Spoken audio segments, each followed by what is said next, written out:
Hello! Holy crap! It is day 30! It's the last day! And then we all die. No. And then I die. Maybe not. I will go into a coma. After tomorrow's stream. Because we go back to my regularly scheduled stream. And I stream on Sundays. I'm tired of this, Grandpa!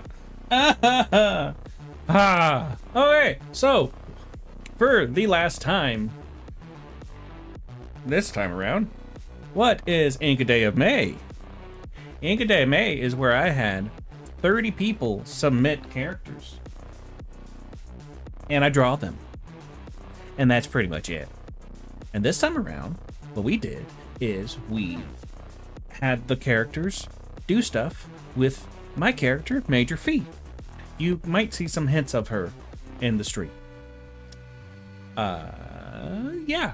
So, today, for the last one, we have Xandria. That's what I'm gonna just go with. Xandria's character. General Stardust Brankston. I think that's how it's pronounced. And come to find out in the description, this is not necessarily what they look like, because they also have wings and dog ears, wolf ears, same difference. So yeah, because what does the description say again? Short pink hair shaved on one side. Bright eye is bright icy blue. We're not going to do colors. Left eye is white and blind with a scar slicing down through it. Well, the scar part's good to know. Wolf ears and tail. Dragon horns and wings. Oh yeah, there's also dragon horns. He's got an athletic build and narrow shoulders. He's a military general for the Marines.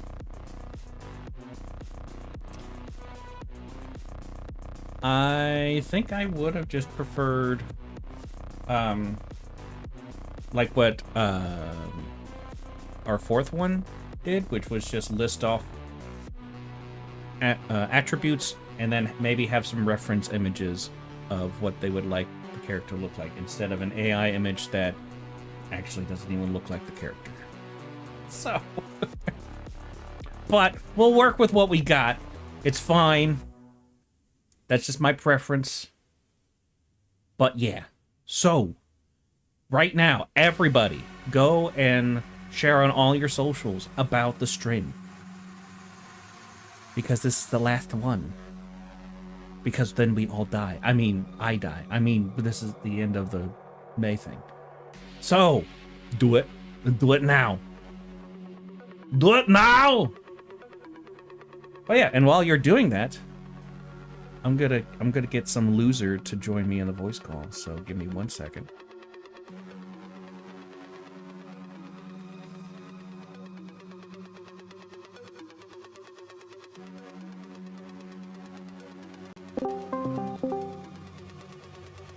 Some loser? Yeah!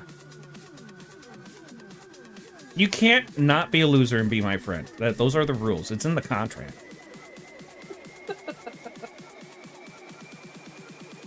Last one. Yep. Hold on. Discord's super quiet. Like, I think it's Discord itself. Weird. I heard myself on stream fine. Okay. But then again, I was shouting. Yeah, but it even sounded quiet to me, so let me see what's going on for me.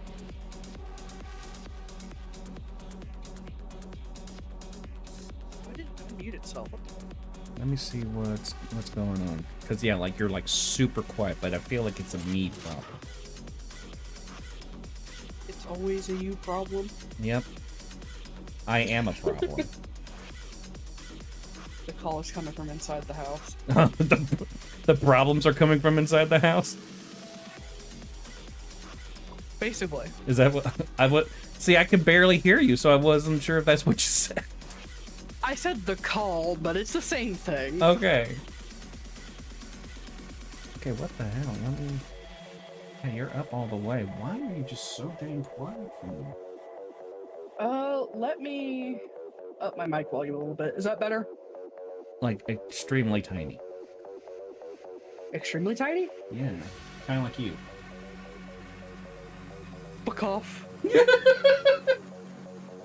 Imitating one of your chickens? Fuck off! Basically.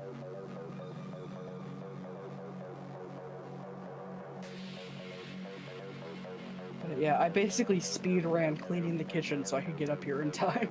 Well, good. Burnt my hand on the hot water doing the dishes, but that's normal. I am accident prone.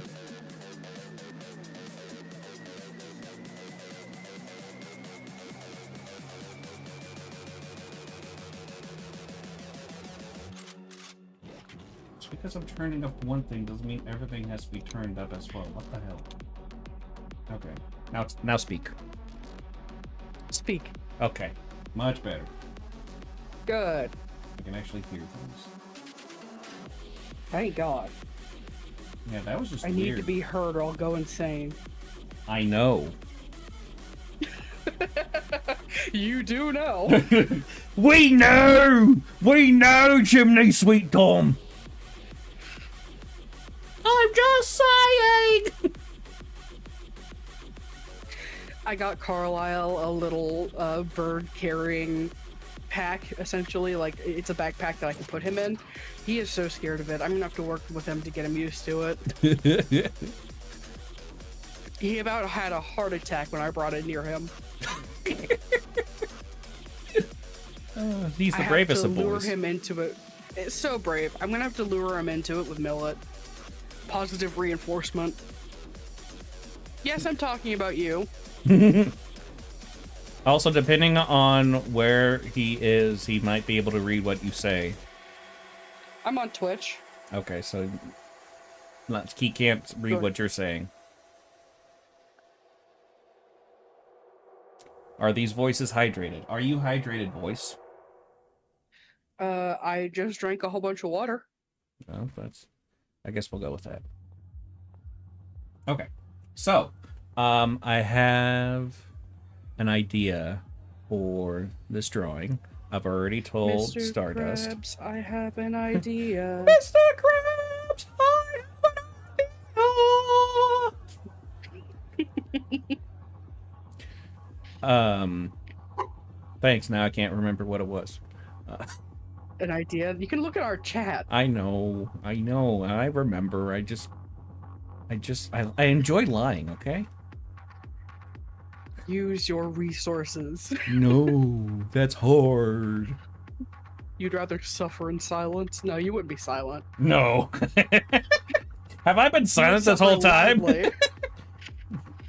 I've been quite loud this whole month.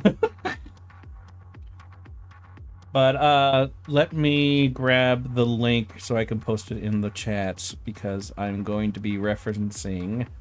Where is Discord? There it is. Discord. Mm-hmm. Cord.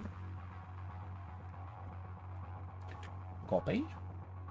I'm going to be referencing what's in there. And then because OBS and YouTube are not good friends, I have to then go to my YouTube dashboard studio thing and then post it. Wow. Yeah, so many steps. I'm crippled. I shouldn't be doing steps. But yeah, that short. Damn, they're ableist in YouTube. I know. I'm gonna sue.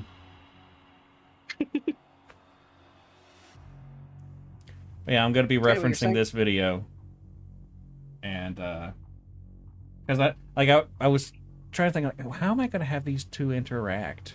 Because unless like one of them is in the front line attack, like at the very end of the war or something, like they're not really going to be interacting much. But I could do this and it would be funny because naturally Fee would be the one going, "Hey, it's me."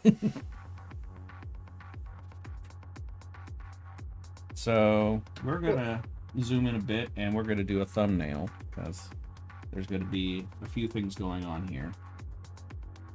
Ooze, that would level out to 0 dash anything, just none.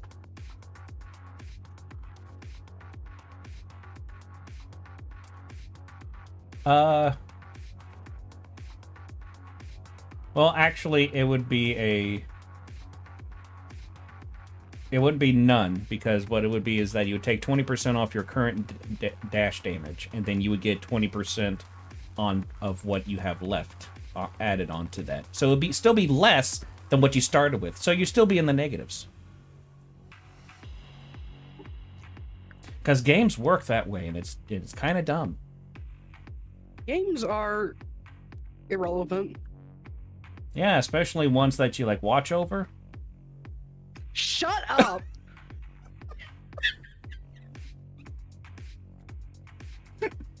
Leave me and my terrible game alone. Just leave me with my husband. Exactly. My old men are in there. My old men are in there. Question: what would happen if Fee was a chiropractor? There would be lots of snaps, but nobody else would leave the room. I don't think there'd be a spine left. Yeah. You know those videos where the guys are taking those plastic skeletons and just like throwing them around and stuff? That would be what would happen. Like, this is what a chiropractor does.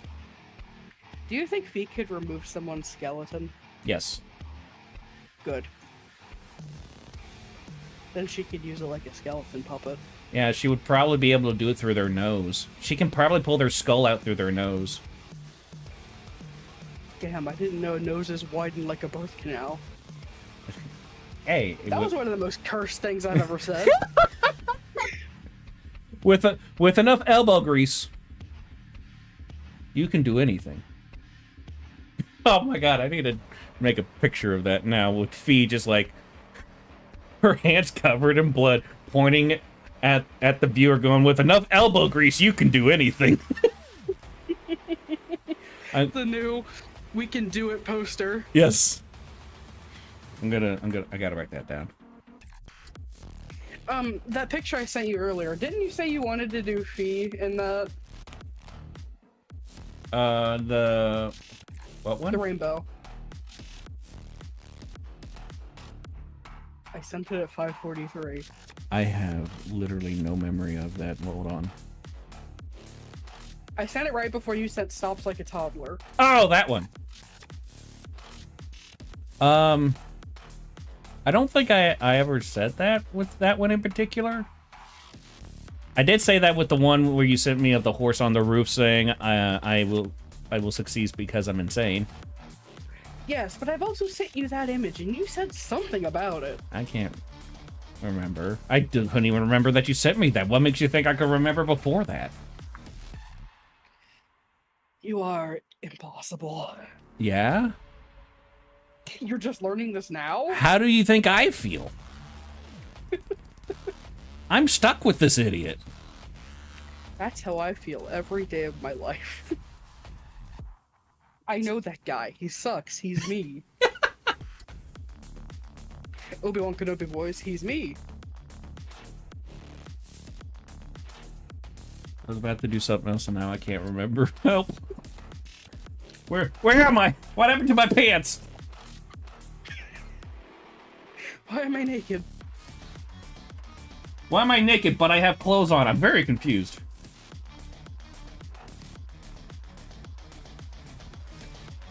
That made me think of that one TikTok sound. I'm smart but I'm stupid. I'm gay but I'm straight. I crop dust in Whole Foods, baby. I remember that.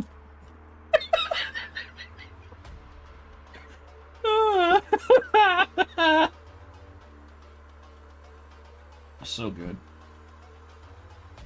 I'm partial to the song that goes, I shit my pants in the middle of all these. I sent you that one. I was like, I experienced it, so you do too. I shit my pants in the middle of Aldi's.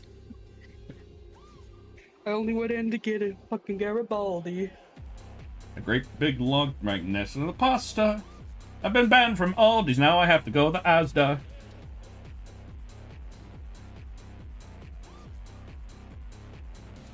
That's so good. They tried so hard to like duplicate that, but that was a lightning in a bottle. All the other ones were just not as good as that one. Yeah. There's this one German TikToker that does these songs with like cat and dog clips in them, and they're so fucking silly. Actually, I think I have one with cows saved to my TikTok. I have to send it to you. Well, pause. Did somebody just say chew on my balls? It's a jiggle my balls. Oh. I don't know if I feel good about that either.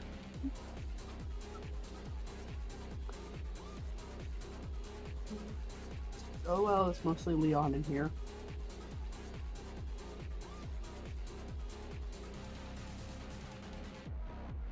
There's Queso talking about Leon. Well, yeah. I love the way he talks about Chris Redfield. It's really funny. I was like, wow, it's like you with your men. Yeah, all of them, including Leon.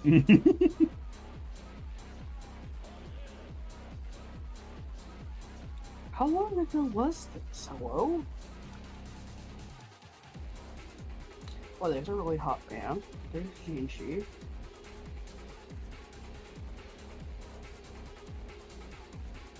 There's Copia. Deadpool.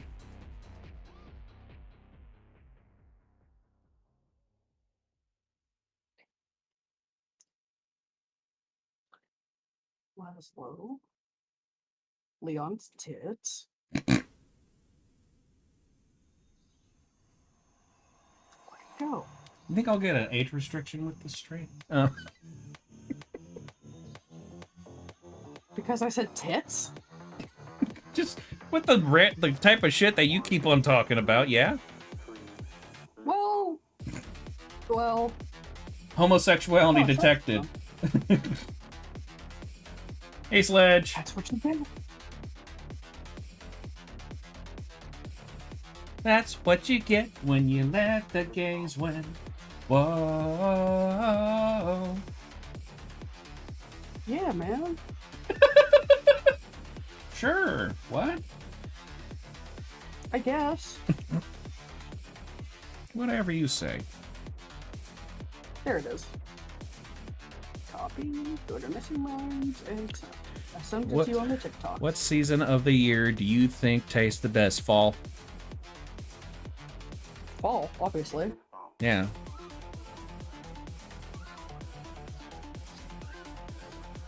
It smells the best and it would taste the best. Tastes like leaf. And pumpkins. Mm-hmm.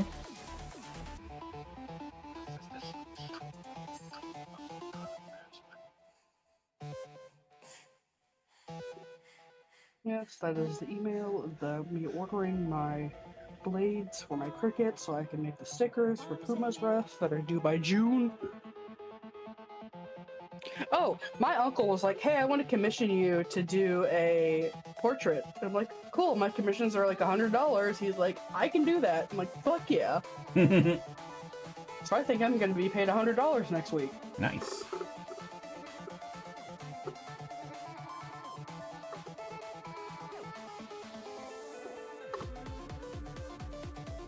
He was like, your art is so fucking good. I want you to do a portrait for me. How much do you charge? Feels nice when my family appreciates me. Yeah. So some anonymous gifter dropped like 61 gifted subs and Burning Donuts stream. Holy shit. Can they come over here? Please? Missing Minds needs lots of subs. Yeah. I'm very hungry. And subs are delicious. Submarine sandwich. Mmm. I've already had a cup of coffee today, but I want another. Of course you do. You have a problem. Ever since I met Jasper, I became a caffeine addict. And now they're gone, and I'm still a caffeine addict. That's like a good riddance to them. I'll sip my bitter bean juice in peace.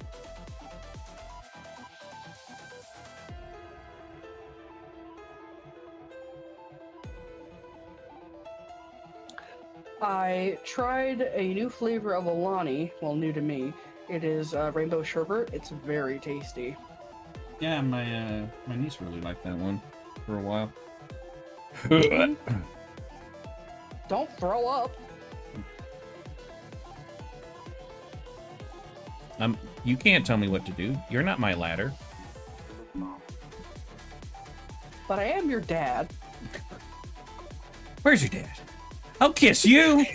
To get to the truth, I'll kiss your dad. Where's your dad? I feel like you just want to kiss my dad. No! I want to get to the truth. Yesterday's submission was the submission itself was an AI, but they did have other images that were more accurate.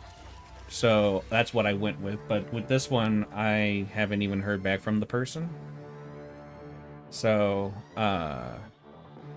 we're stuck with that image. I don't think they actually even have any other images. So we're just going to work with what we got. Not really much of a description either. Like what I read earlier is all that's it. It's some information. Yeah, well, I'm glad that I got that description, because the description is practically nothing like the image. So, I mean, it's AI. What can you expect? Oh, who's got a job now? Ooh, what's your job now? Can you give me some money? Congratulations. Oh my god. Choose. My fiance just got a new job. He gets paid $25 an hour now.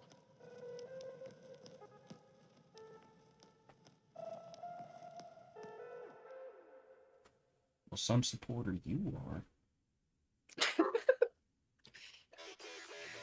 He's going from working at this terrible-ass company to a little shop where he will be managing orders and stuff like that, like he did at the hobby shop, and he's really excited about it.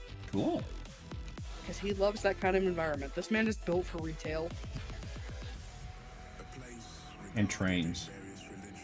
Yes, that's where he's at currently.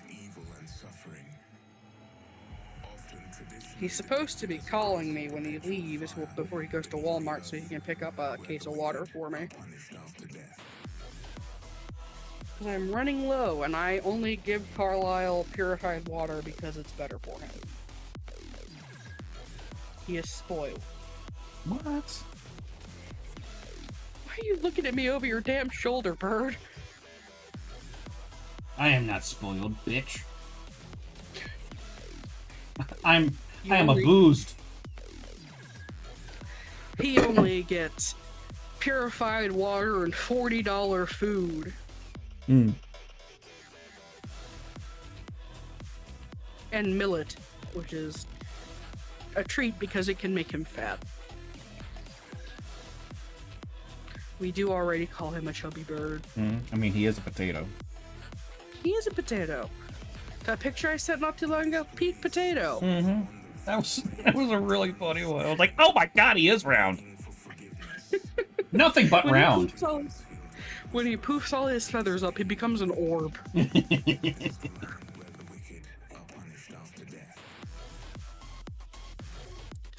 We were at Puma's last night playing Lorcana, and I was talking to Chris about Carlisle, and someone across from us was like, "You have a bird? What kind of bird?" Bird? You know, I told her about him, and I I showed her a picture, and she's like, "Oh, he's so cute. I'm terrified of birds." I'm like, "Hello?" Oh. I was gonna say, it's so like me when someone says cat. It's like, you are so excited to hear about him, but you're scared of birds? I love birds from over here. Yeah, I love birds from behind the phone screen.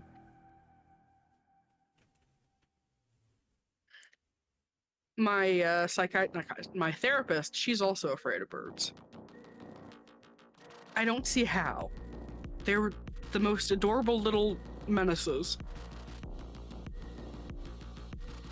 Birds are perfect creatures. They're the closest thing we have to dinosaurs. Yeah, but cats are the closest things we have to divinity. I don't know about that. Well, the Egyptians thought that, so and I'm gonna go with them because they were smart. They were smart. I like cats, but I will always be a bird person. Oh, I love birds. I miss having a bird so much. Mm. Like, I love cats and dogs and bats and rats and things like that, and mammals and such, but These I am are a a few of my bird favorite father. things. Exactly. Like, I would love to have a cat, but I intend on having another bird after Carlisle, and that just wouldn't be smart. Well, if you get a kitten, and then you have them, like, around each other a lot, then they get used to each other, and then they don't really try to kill each other. Yeah, but cats are still predators, and then there's always a chance something can go wrong. Well, get an owl. Why would I want an owl? Because They they're belong outside. because they're religious birds. They're birds of prey. They do pray. Mm-hmm. Let us pray. We're having a salad. Let us pray. Carlisle is a prey bird. He is the kind of bird that gets eaten in the wild. We call that a bitch. We call that a light snack.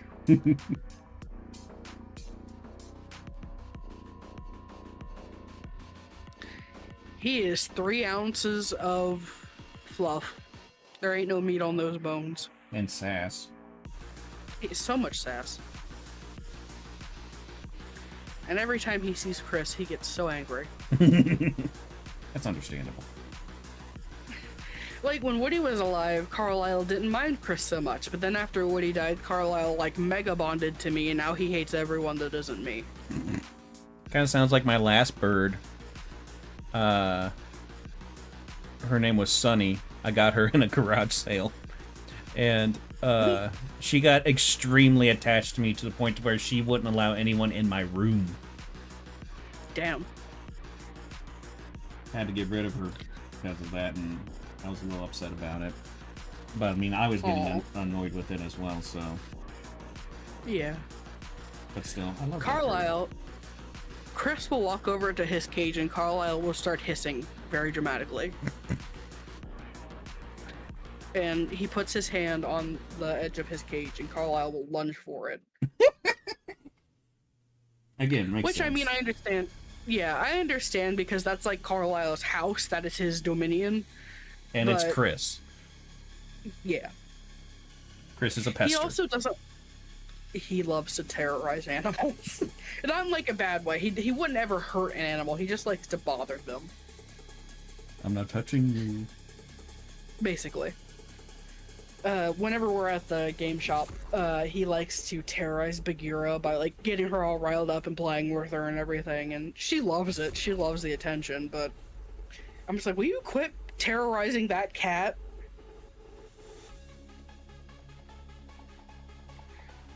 He also, Carlisle, doesn't like nail polish very much, and Chris paints his nails, so that also makes him hiss.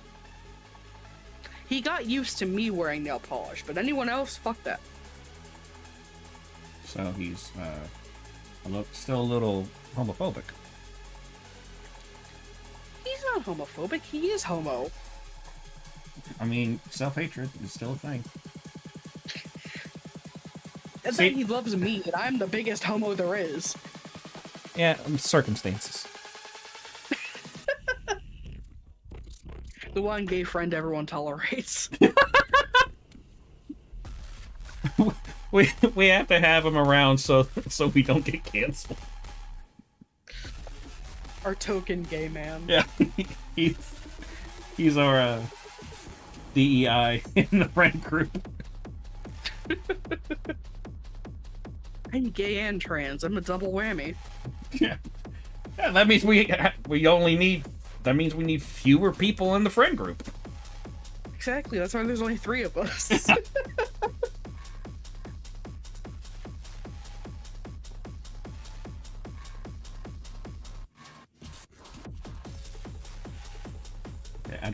don't like drawing Fee's hat straight on. It Does needs to be make you angled uncomfortable? a little bit. It needs to be angled. Does she have her hat like tilted sideways a little bit on her head? Like I think I just the '90s cool thing. Yeah, I pretty much decided to do that a long time ago. Not just because I can't draw the hat or draw hats in general, but it's her own personal swag. Yeah, swag.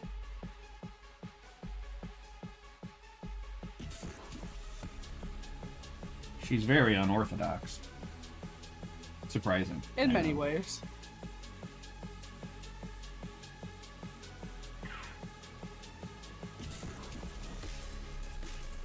I like that Fee is very religious, but also extremely different from the rest of her people. Yeah.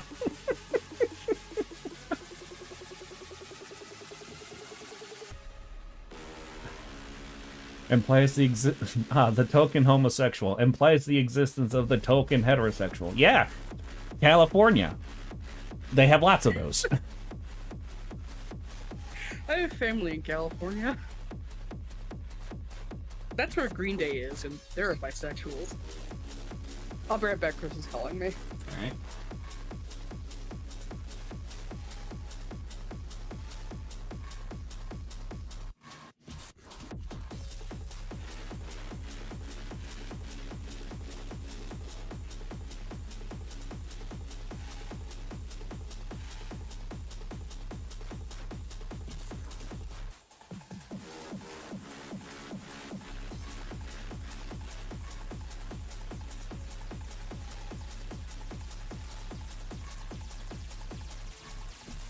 There we go.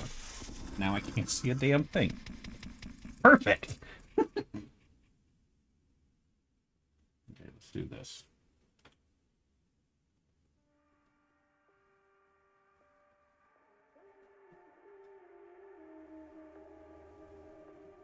There, now I can see it a little bit better.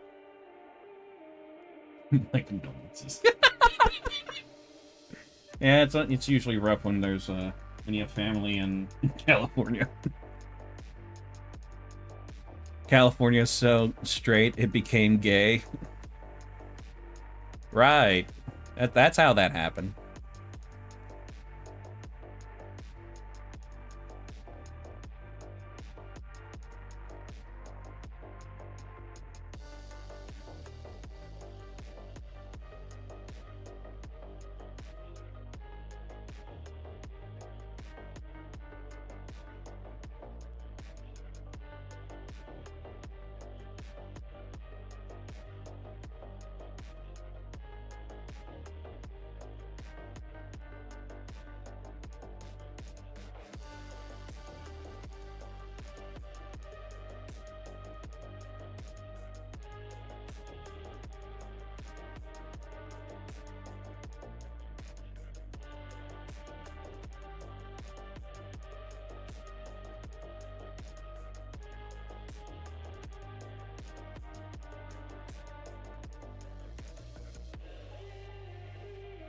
It's referred to the bisexual thing like, damn, dude, some people are so greedy. Save some gooch for the rest of us. I know, right?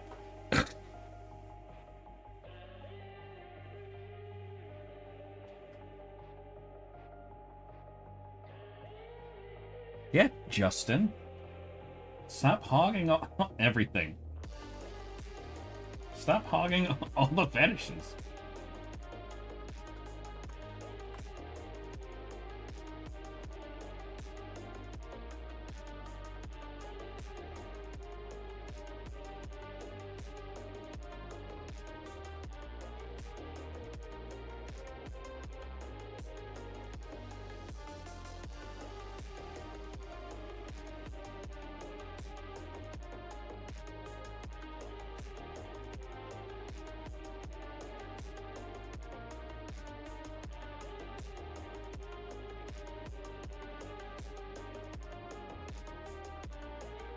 Wait till they hear about the pansexuals. I mean, I love cooking as much as anybody else, but I don't know if I can be that into it. I'm back. Apparently we're talking about pansexuals now. You mean that thing I pretty much am? Yeah. You do love cooking. I do. Speaking of, I can't get... Like, I can understand why people would get annoyed with those jokes, but I can't help it. To me, they're really fucking funny. especially when someone just plays along with you. Yeah, it's really funny. Oh, I don't know. Oh, speaking of cooking, Who I made cares? some bomb-ass strawberry jam. Eat my ass. You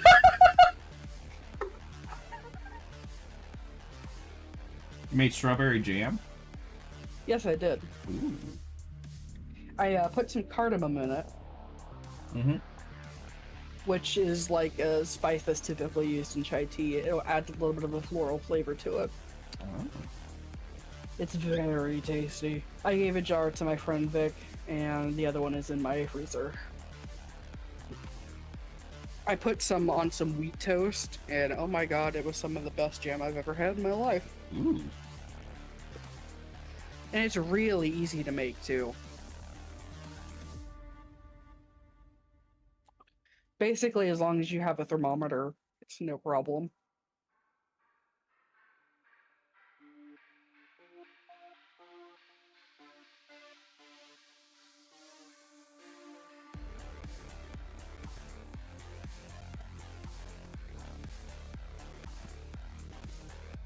My eyes are so bad. I misread Sludge's name as Sludge. I mean, I do that from time to time. Will you share with the class? I would if I could. I love giving people food gifts. I've never got that. And we've met in person. You live 3 hours away. But what's your point? If you look closer, I would be giving you food constantly. And then I would be getting fat, and then I would have that to complain about.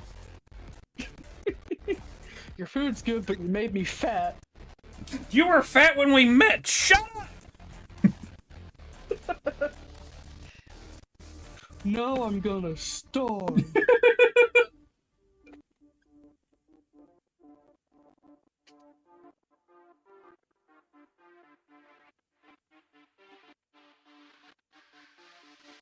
I think one of my favorite SpongeBob gags is Man Ray and Patrick in the wallet. It's on my wallet.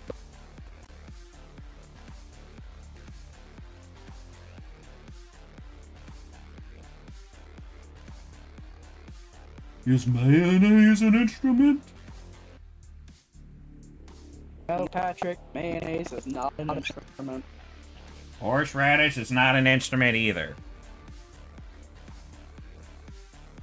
If you don't have the whites, it's Dan. Put the whites on.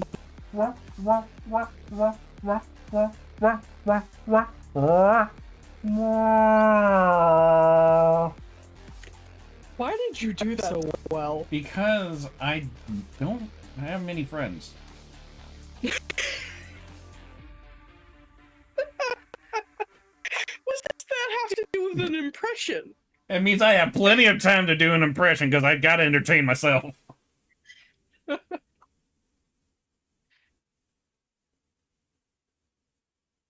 Big, meaty claws. These claws ain't just for attracted mates. I don't know why that episode stuck in my head so well. Because it's a really good episode. Too bad that didn't kill me.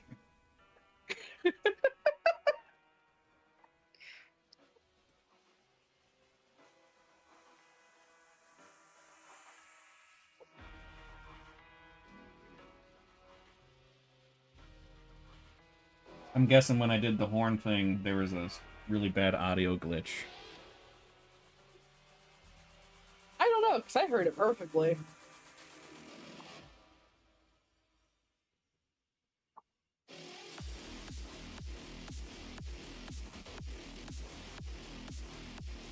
No, people, let's bring it off. Oh, so now the talking cheese is going to preach to us.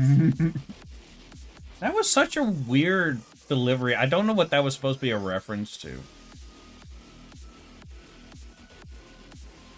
Like, the way that SpongeBob said that line was just so monotone. It's like, why? What are we referencing here? Hello? Mr. Tom Kenny? To be fair, this guy has been talking to himself for 30 days. Hey! I was there for some of those. Basically just saying, like, yeah, nobody gives a shit about his streams. He's been talking to himself for 30 days. Thanks. I'm glad I love the support. I'll see you in therapy. Thanks for supporting my therapist.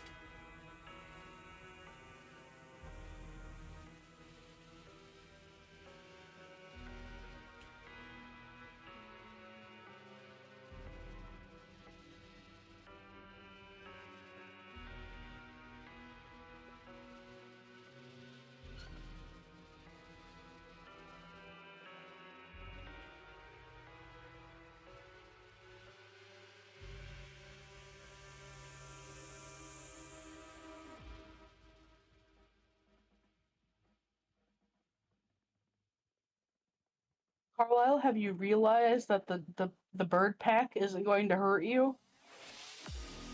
You're getting closer to it.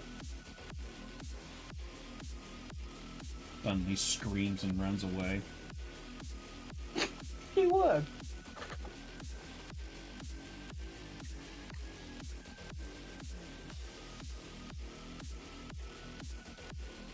You have 6 viewers on Twitch.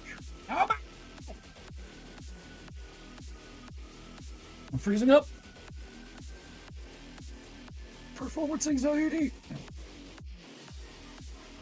Don't watch it. I can't do it when you're watching.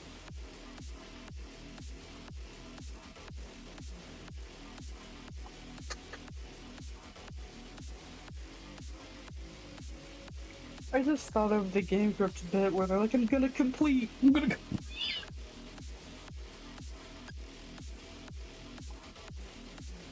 Where do you want me to complete?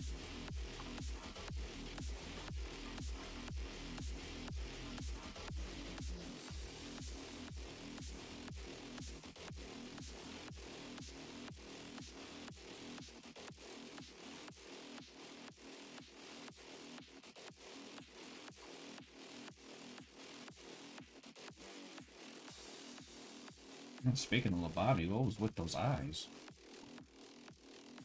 Did you say lobotomy? Yeah, because Inky over in YouTube said something about a lobotomy tutorial. Oh. I would like to get a replica lobotomy kit. I would like to get a lobotomy.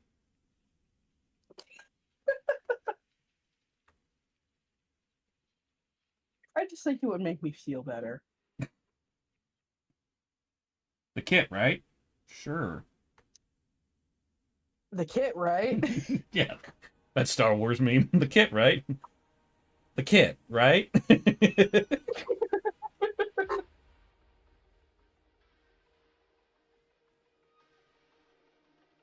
So there's a drag queen named Patagonia, and they wore this dress to an event that their friend made sustainably, and Harrison Ford hit on them.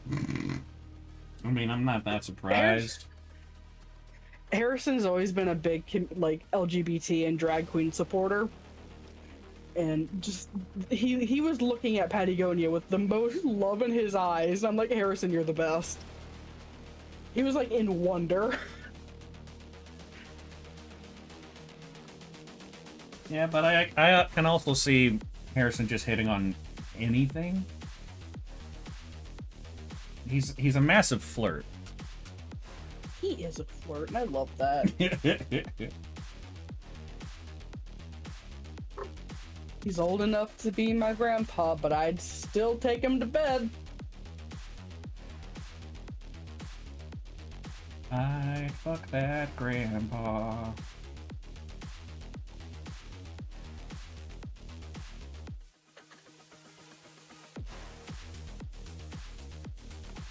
Harrison Ford is literally my very first crush that I gained when I was a child, thanks to my father showing me Star Wars and Indiana Jones. You have yet to recover from it. Nope, and I never will. My dad made me gay. Look at the dick! Like the dick!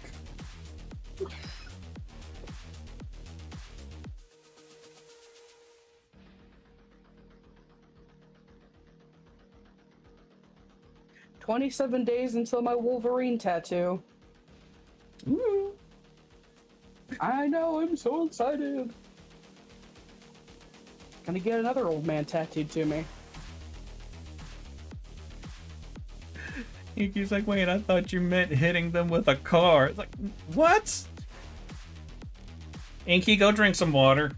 You're clearly dehydrated. You're not yourself when you're hungry.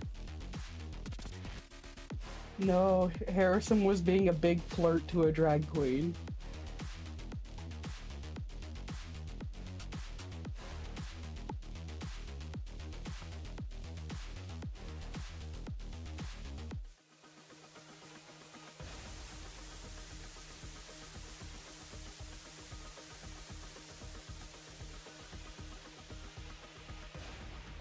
Also, I want you to know, this is the drag queen. I love them. They're great.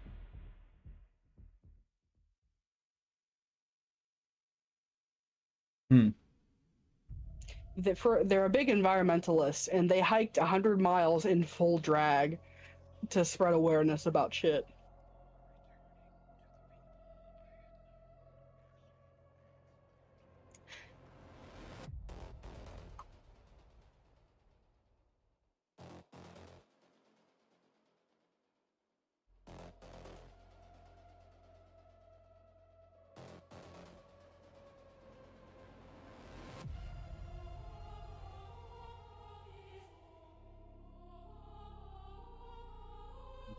Extreme. I'm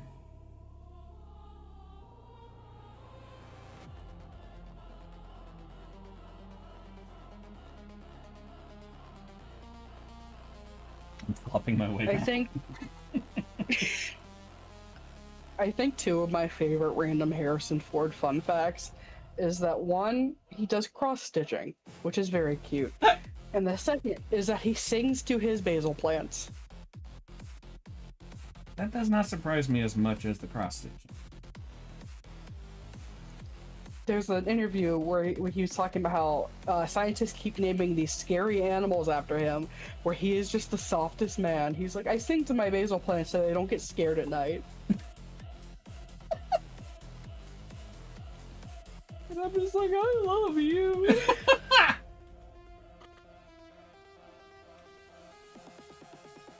I would love to see what kind of shit he cross stitches though. That's one of those skills that my hands would die if I tried.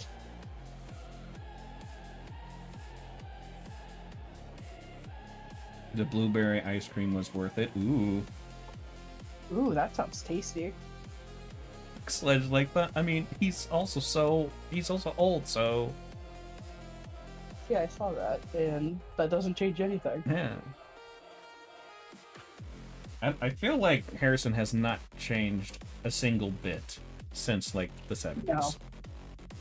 He has only his exterior has changed. Yeah.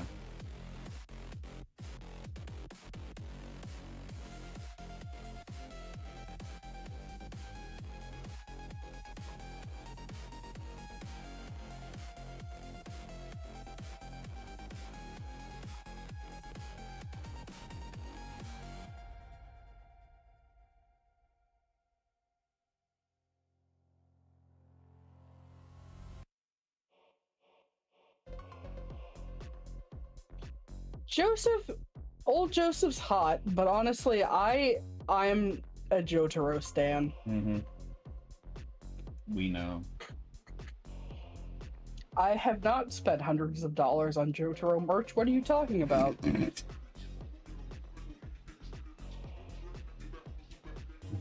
Why are you even bringing that up? Bringing what up? Just stop talking about it. What are you doing?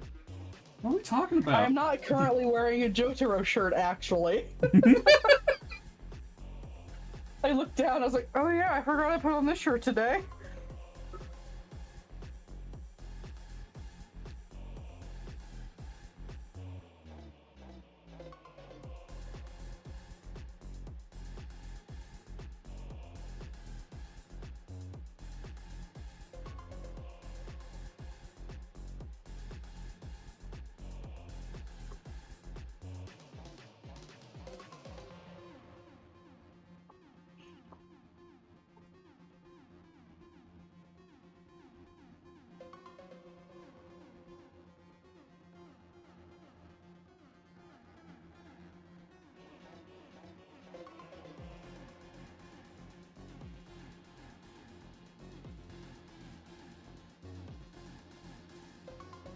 Jotaro needs their shrine. He does need a shrine. That's why I have 9 figures of him. I'm working on it. I also have a plushie of him hanging off of my bookshelf.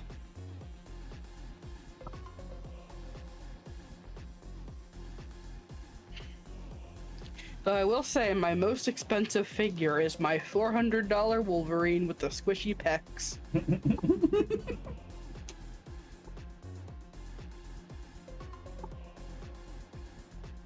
Worth every fucking penny. With the way this piece is composed, it looks like Bee lost a tooth. It does.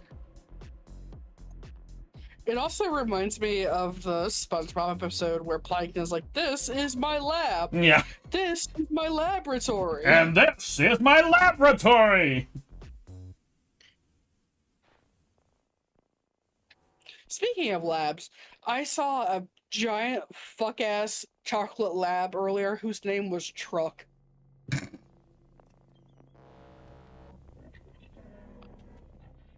love that.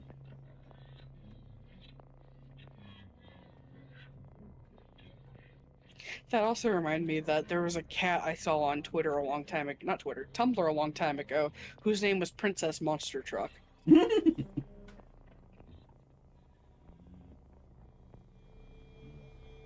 Perfection.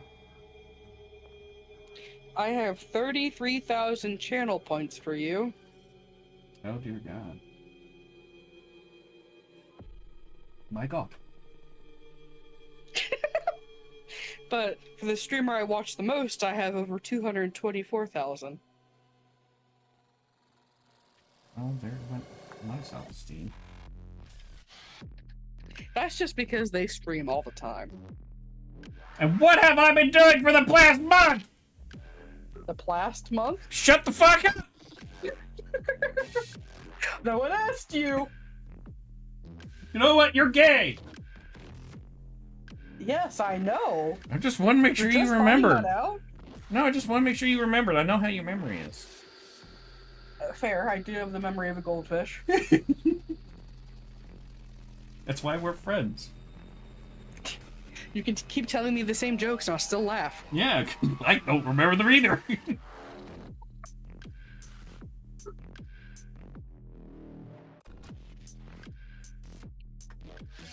And water is wet. And water is not wet. But water is You're wet. not affiliated with me. That just reminds me, I play the Disney Lorcana trading card game, and I pulled an enchanted Mr. Incredible not too long ago. That card is worth like $150. Wow.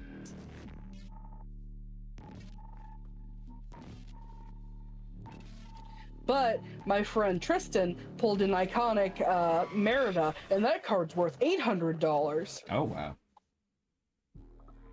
Chris has one that's worth like $300. Cool. Mm-hmm. And of course, I have my Goliath card, which I paid for, but I love very, very much. Big purple husband. Hubbin. Husband.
Hey, what's up? It's me.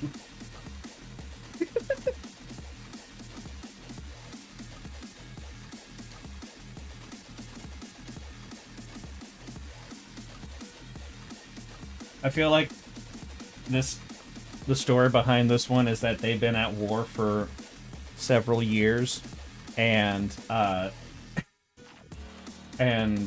Stardust is just super pissed off that, like, why can't we just get this one person? And she just drops in with a message like, hey, what's up? Here's my own name. It gets confused temporarily. Yeah. Mr. General. General. Mm-hmm.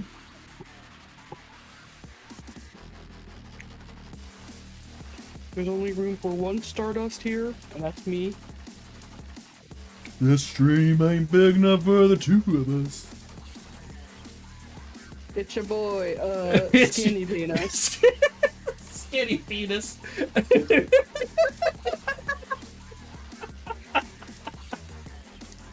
She's behind me, isn't she? I'm right behind you, aren't I? Okay, I'm not gonna give you any spoilers, but I saw the ending for The Amazing Digital Circus, and it sucks. Does it? To me, it did.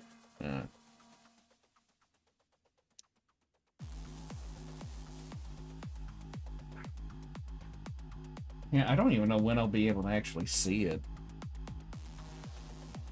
It'll be on YouTube. Yeah, but I don't know when that's gonna happen because of all the bullshit.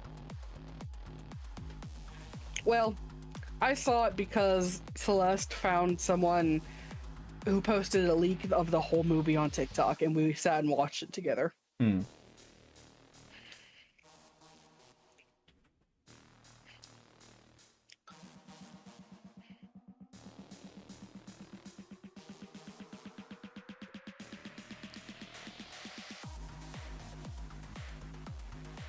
I can only wonder what the sheep spa sounds like through this thing.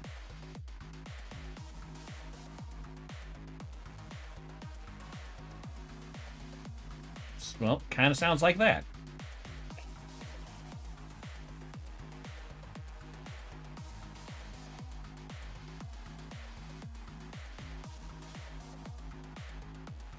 The fact that the creator got more hate than the leaker. I don't like a lot of the bullshit that's been going on with Amazing Digital Circus. Gooseworks has not really been handling it all that well, though. Like, even from the very beginning.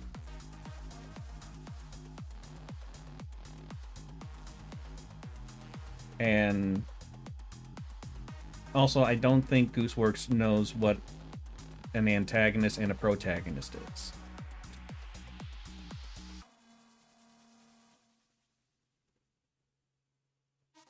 And that's my only 2 cents on it. Yeah, it sounds about right.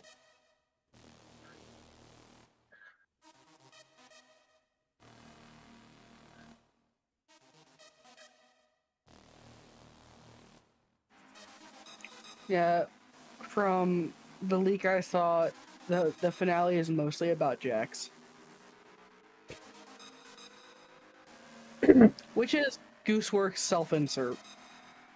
I had a feeling there was something like that because, like, how do you suddenly just have Jax be super important, but not have him be that important? And also be the antagonist. He's been the antagonist. Like, not even Kane's been much of the antagonist. He's just kind of been there. And then episode 8, he was the antagonist. There's a little bit about Kane in the movie, but... And I thought that part was cool, but the rest of it's kind of blah. I didn't know that Jax was a self-insert thing. That makes a lot more sense. Mm-hmm.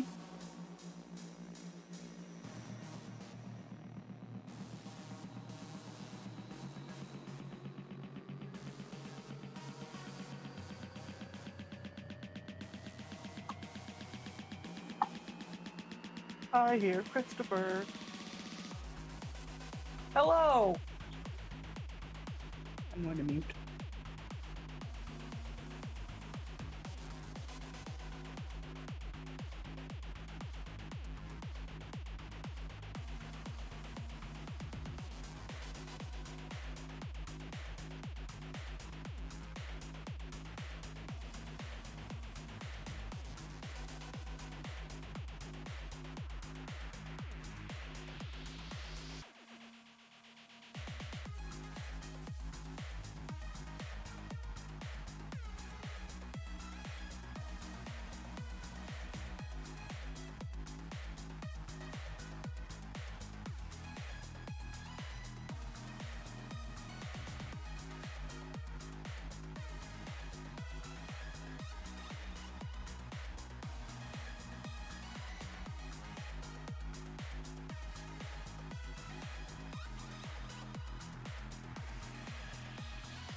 Oof.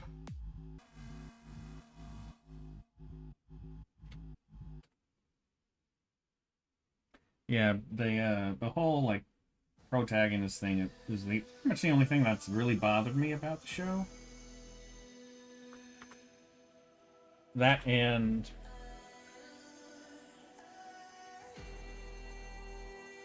I don't know. It felt like it might have been episode 7. There was just I think it was that one. One of the episodes just like the entire time just felt really annoying. I can't remember which one it was. I've not really had any problems with it. But I'm also, other than all the dick jokes, I am a mature person.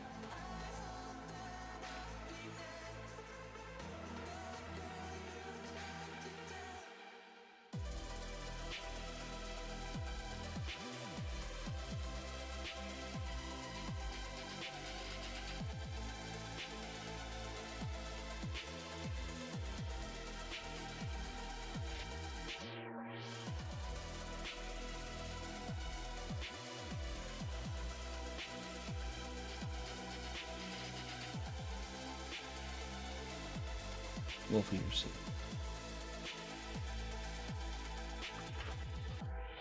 So, I wish the person was here now, because now I'm wondering, is it wolf ears, like where wolf ears tend to be located, or is it wolf ears where people ears are located?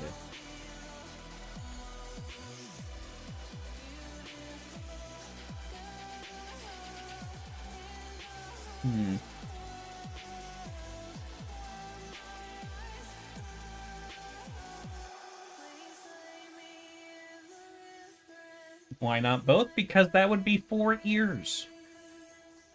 And I still need to put horns on. We're running out of real estate. We need room for activities.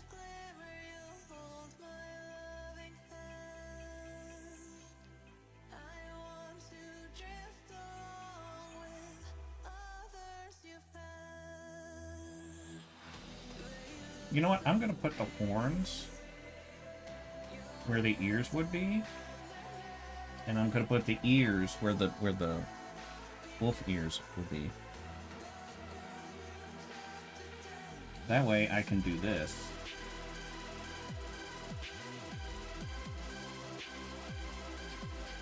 I have some experience making ears like this because of Vicky.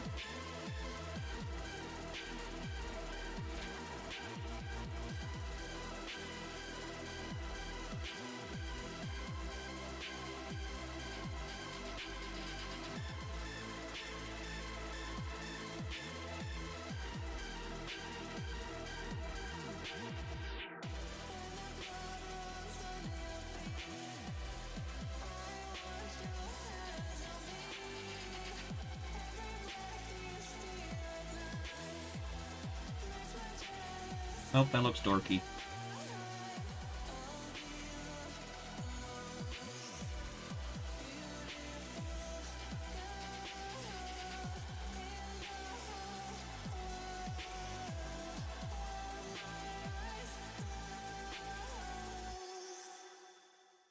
I still want to put the wolf ears here.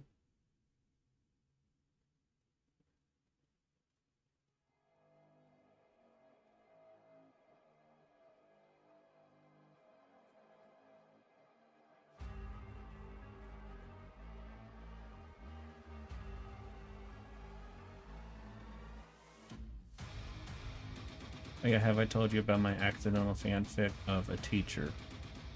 Yes. I don't remember, though.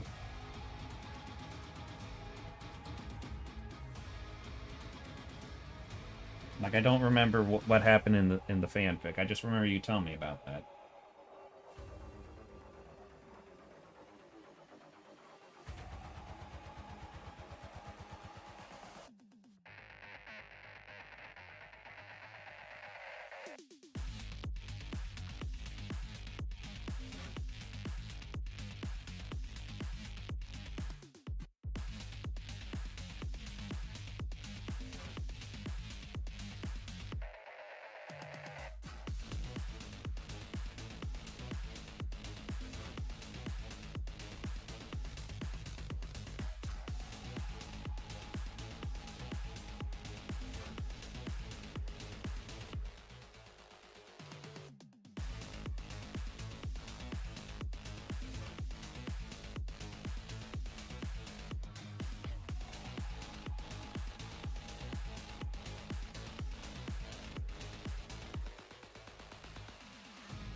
Yeah, so I have this character I made for the sole purpose of me unable to draw hair.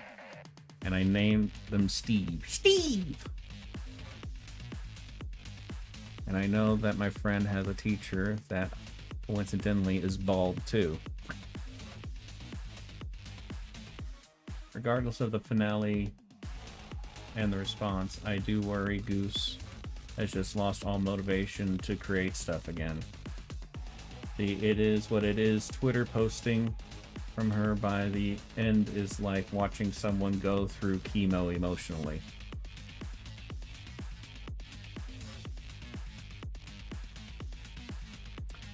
Yeah, I just think they need to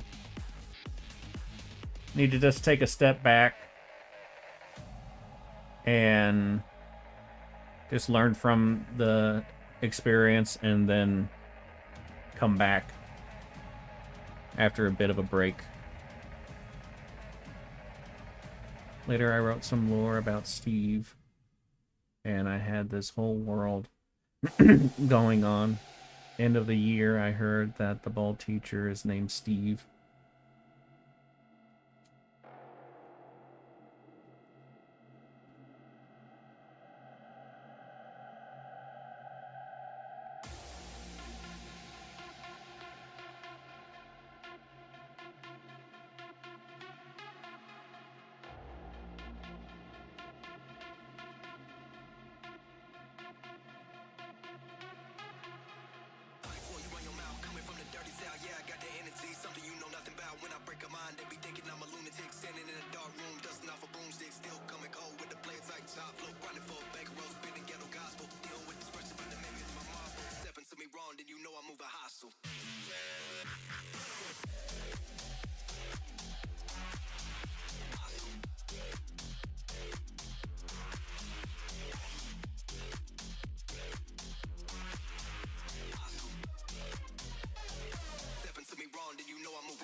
I'm gonna have another stream where I struggle with the hair. It's not even gonna be that difficult on hair.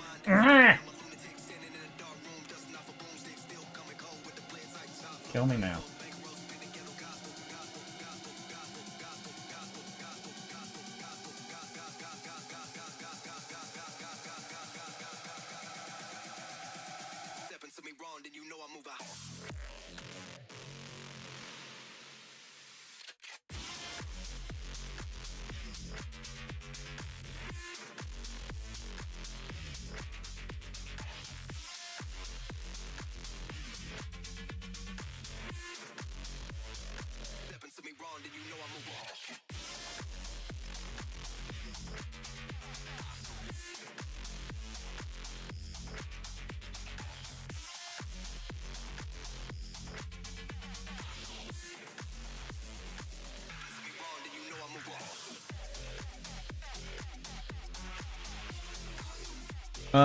His fiance showed up and they're chatting.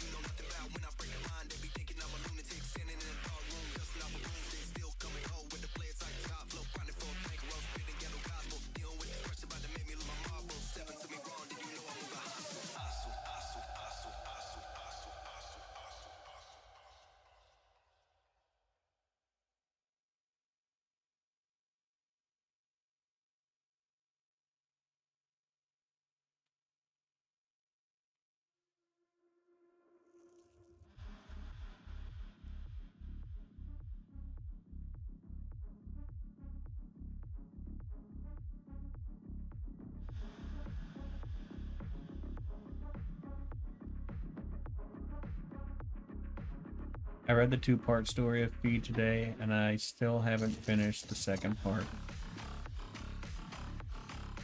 I like the part where Fee had anxiety.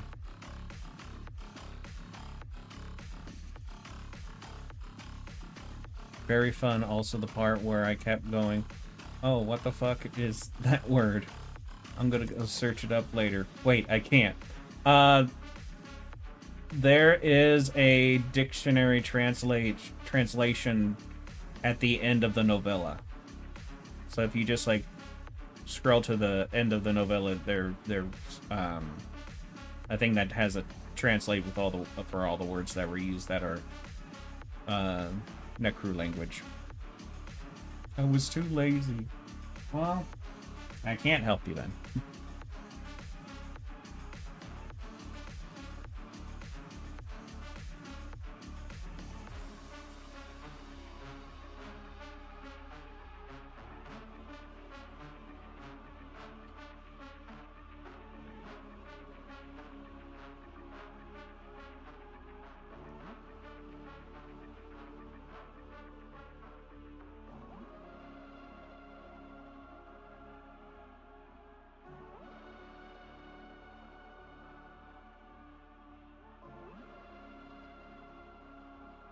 Yeah, there should have been all the words,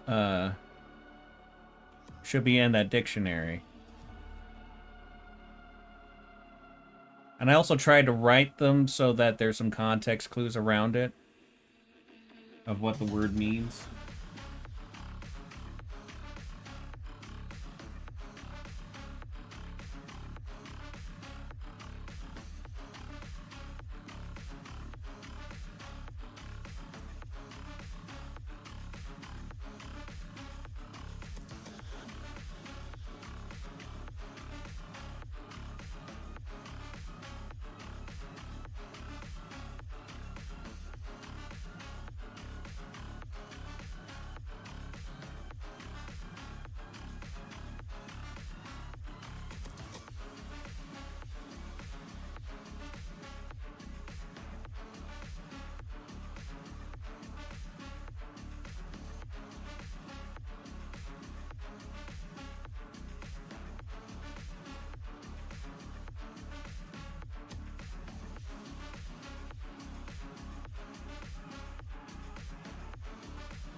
I'm back, baby.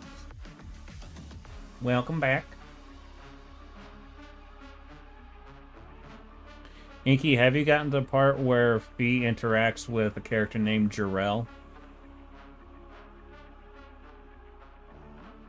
Who's like a little kid.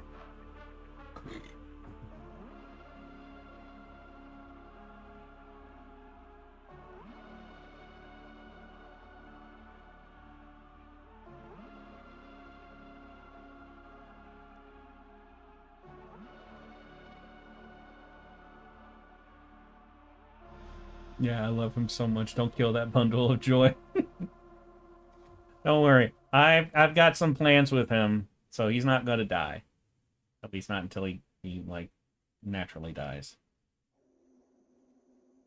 But he's got a good role. So he was just supposed to be some character that I threw in. And then I was like, oh no, I love this character.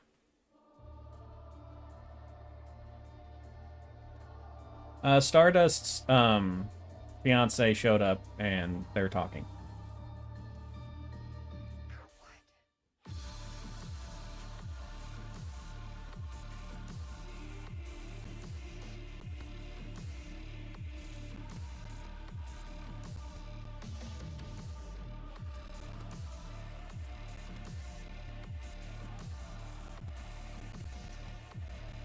I also like the relationship that Fee has with the old man. I find it very amusing.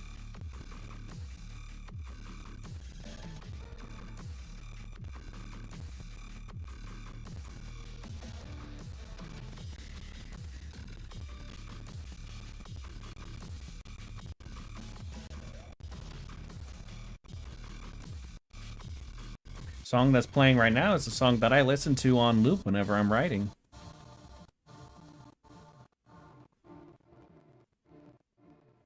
Wait, I found the words. They were right there. Yeah.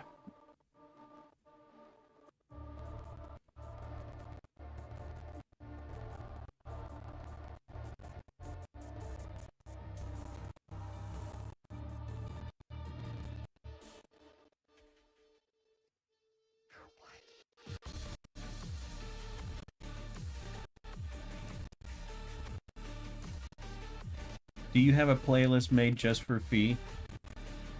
I do, actually. Not on Spotify, but on YouTube.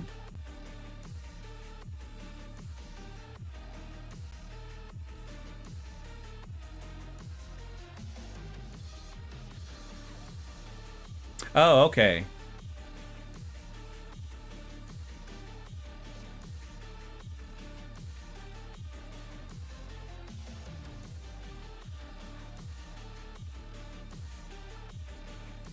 Yeah, I think you are too. Pretty sure you are.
I literally put the definition of that phrase in that paragraph.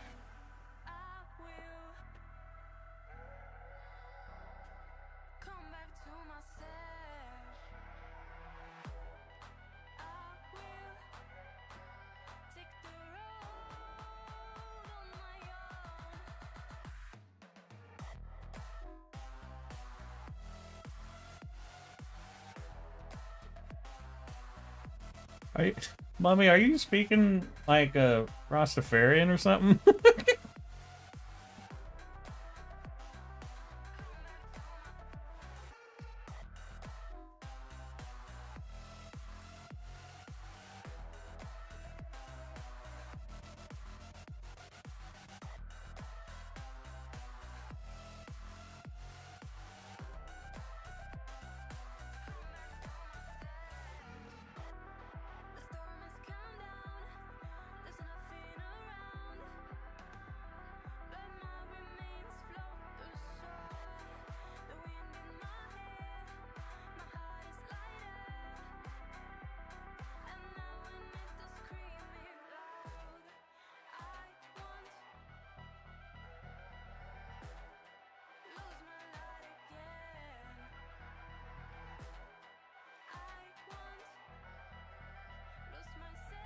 Nay, Scottish Gaelic. Okay. Because I read that like like I was from Jamaica.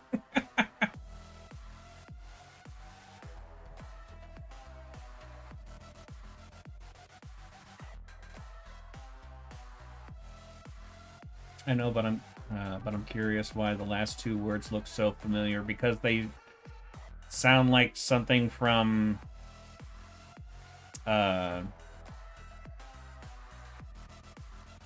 a language in the Mediterranean. That's where a lot of the inspiration of the language comes from. How old is Fee in the story? She is about 13, 14 at the beginning of it. So during those two parts, she's about 13 or 14. Which in Earth years would be closer to about 17 to 18. Because their years are a lot longer.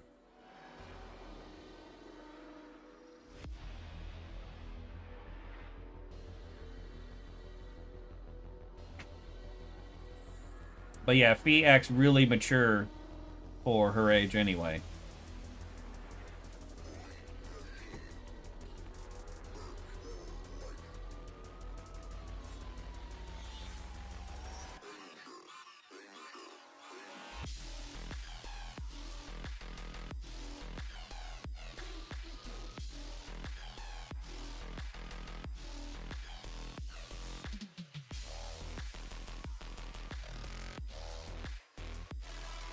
What was confusing? I would like to know so that if I can make an alteration when I rewrite everything when I put them all together.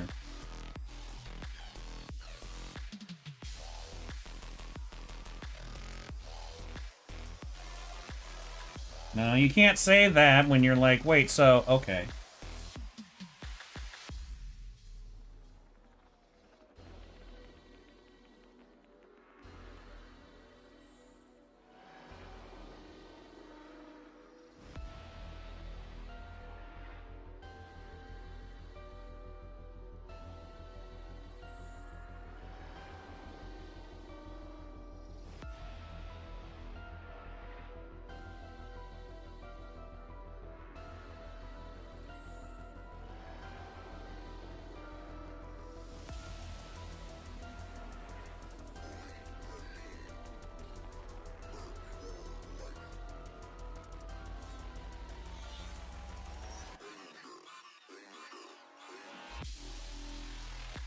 How am I supposed to be able to figure it out on my own when I don't even know what your problem is?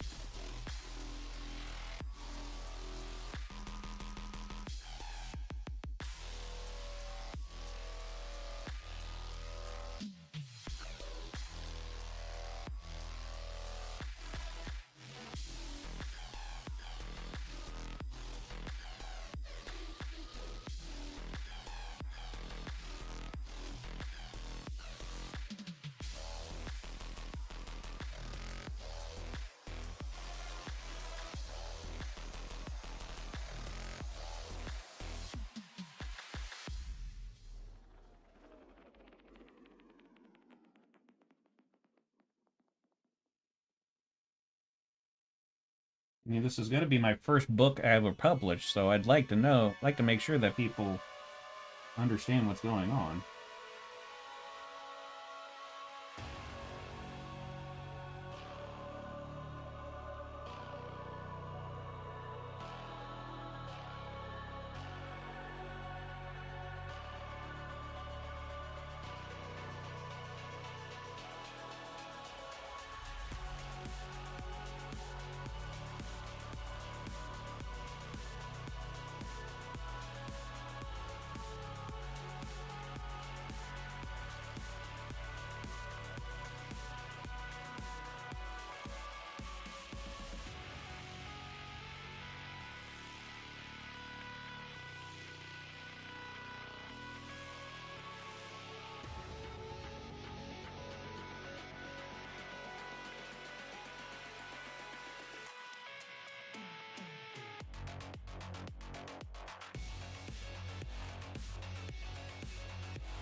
I think it would have been nice if the part where Fee gained her friends was more spread out.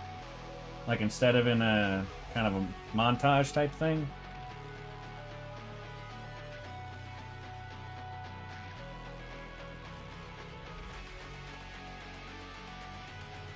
I mean, I can see that. I was getting to the point where I was like, I want this done. Because I had worked on that novella for months.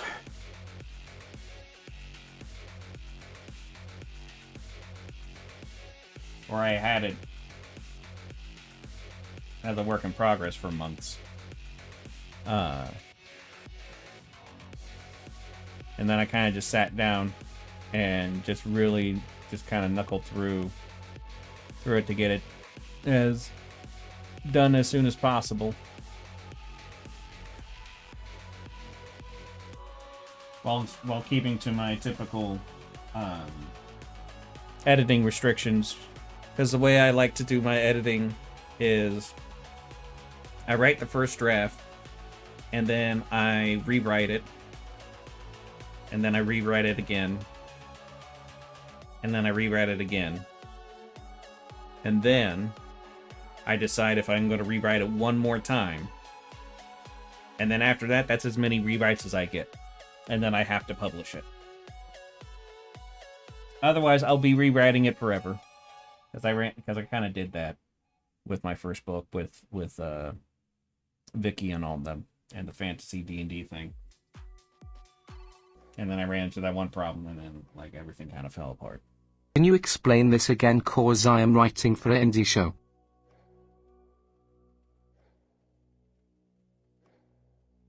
What am I explaining?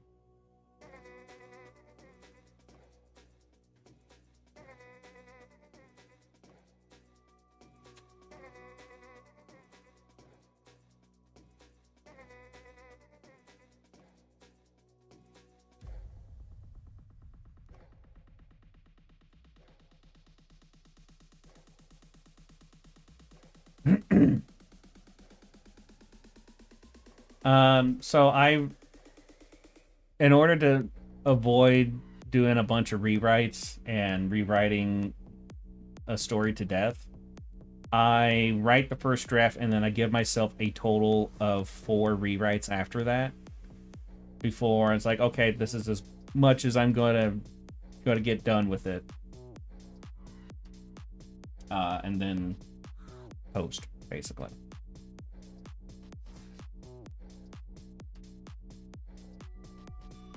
From what I learned in the story, Fee is a living murder machine because she barely sleeps or eats. So that's a thing with Extomorti, is that they don't need to eat and they don't sleep. Which is why Fee spends a lot of time studying and reading and stuff like that.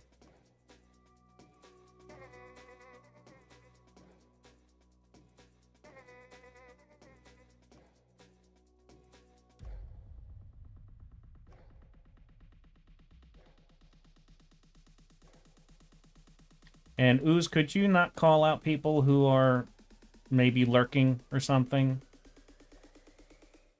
Not a lot of people like that.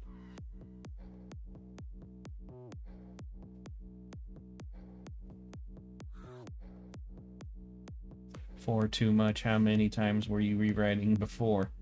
I can't give you a number. Dozens. But the way that it works is that, so I make the rough draft, and then the first revision, so I make the rough draft, and then I make the first revision, which typically what happens with that is that the word count doubles, at least. And then I will rewrite it again. Which when I say rewrite, I don't mean I completely scrap it and then write it again. I go through it and fix things, write things that need to be added and stuff like that. So it's not like I'm sitting there writing like 5,000 words, and then I'm writing 10,000 words, and then I'm writing whatever. But the amount of changes that happens pretty much makes it a rewrite. But it's revisions, that's mainly what it is. So yeah, the second revision tends to have tends to increase it by about 50%. Then the third one is more of just fixing things, maybe adding a scene or two. And then if I feel like I need to, I'll do it one more time, and that's mostly just to like fine-tune things. I like the relationship with the old man and Fee, but I also got annoyed with him and kept going. What in the hell is this man about? Yep, that's how those mentor types are like. So you were basically on the same page as Fee.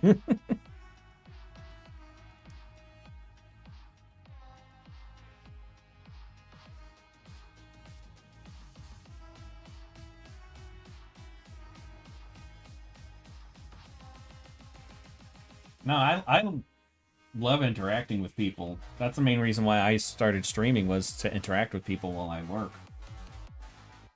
That never really worked out.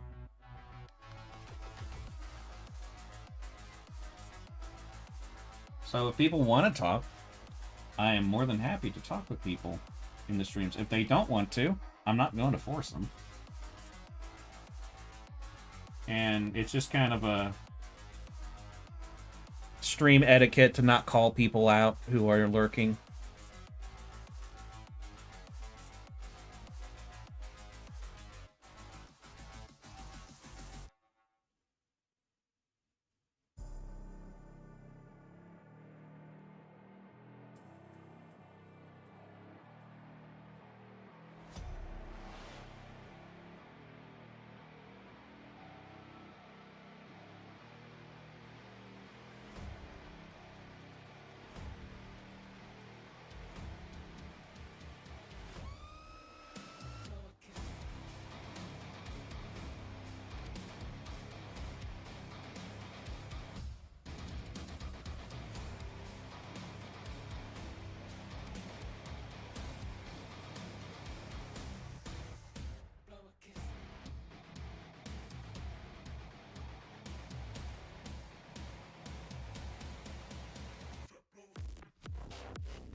Yeah, that's in the installment that I'm working on now.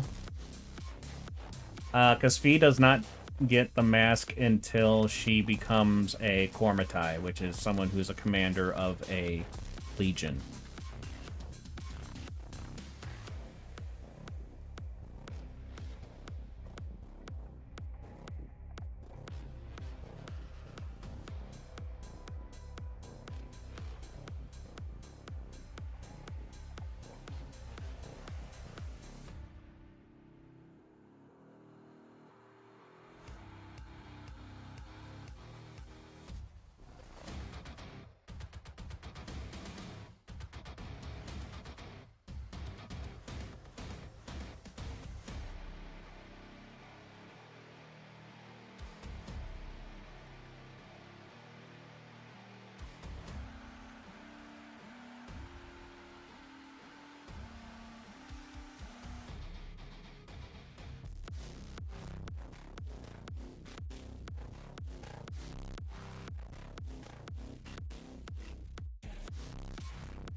Oh yeah, when I was reading the second part, I visibly spit up my coffee like a showerhead. Why?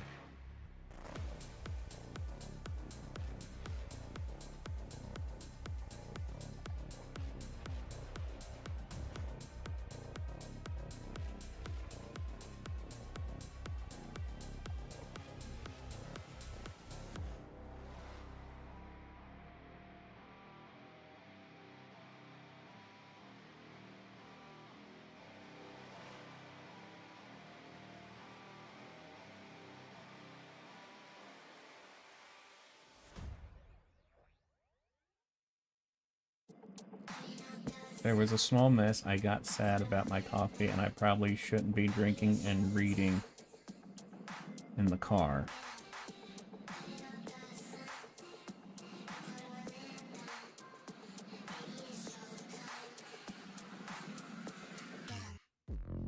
Did the coffee spitting have to do with the reading part or the car part?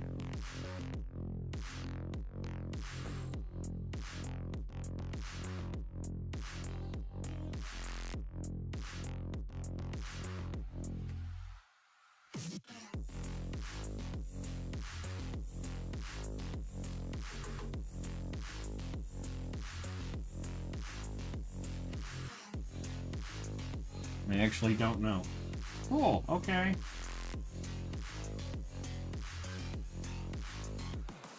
Like, I thought something happened in the story that you were really, like, taken aback from. I was like, what part could that be?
Hello, I'm back. Welcome back.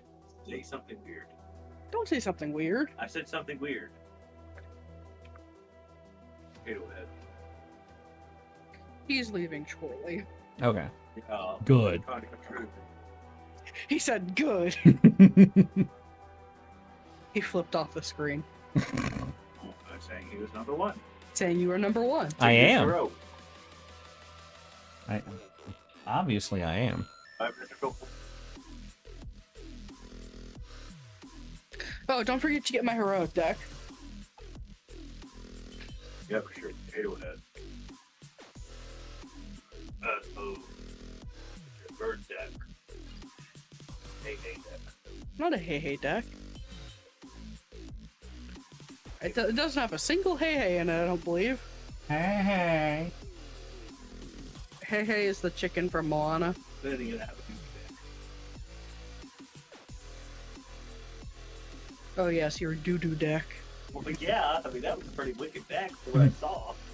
There's a character in Brave called Mordu, and Chris built a deck around cards with him, and so he calls it his doo-doo deck. If the Mortahedral is so big, why can only few Necru join? So... The Mortahedral is basically like the Vatican.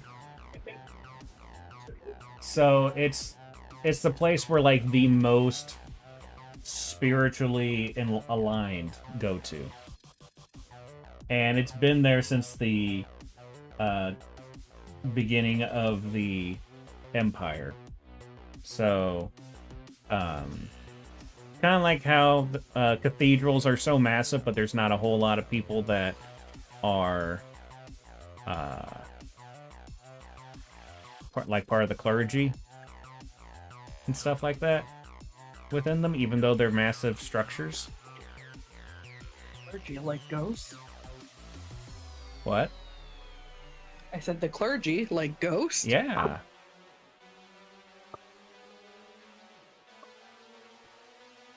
Oh, a duck. Wah.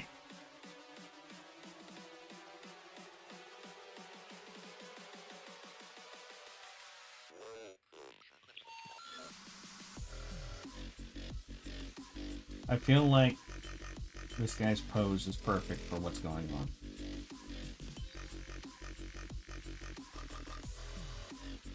Yes. And how do they join? It's part of like the entire process of which nobody really joins anything. People are just assigned things. So as they grow up, and when they show signs of like being like more aligned with being spiritual and stuff, they'll go there. And so like those that go there when they're young really started showing that at a young age. So like Jarrell, for example, had some kind of spiritual thing with him like when he was wee little. Otherwise they tend to go to the more essential like public school versions of that. And Fee was showing signs of being a soldier, which is why she was in the school that she was at. Well, the school that she was at was like a general one, but like the path that she was about to go on to was going to be for a soldier. She was just finishing up her like general education stuff.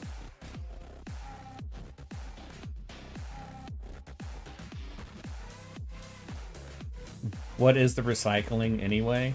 Recycling is when they kill someone and break their bodies down into genetic material and filter it because there's clearly something wrong with them. And we don't need to have those kind of issues in the Empire. So yeah. That's why Fee, who hates Crucis, was not happy about the fact that he was still around. And it's like, why did they not kill this kid and just, like, filter out his DNA to not be such a piece of shit?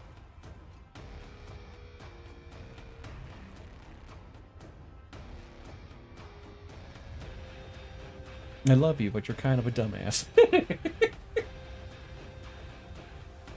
Yeah. Alright, Ooze. Thanks for hanging out. I appreciate, as you know.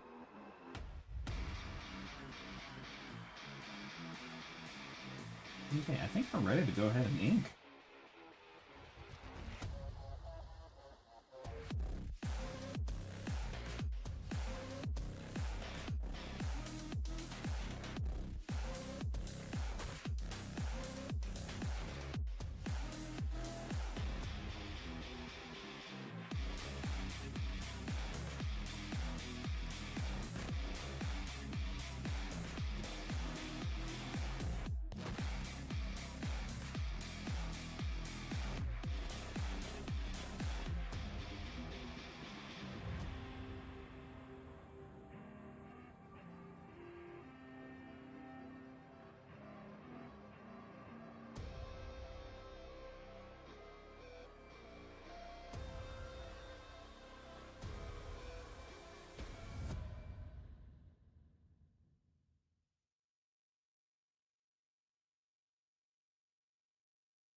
Okay.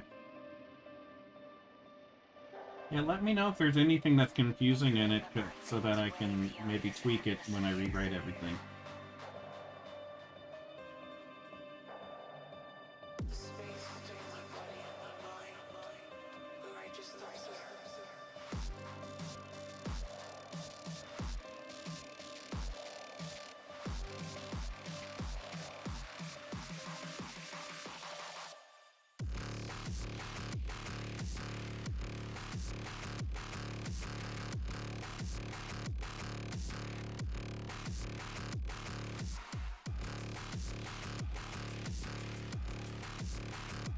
The writing was great. I kept imagining an animation the whole time. Yes!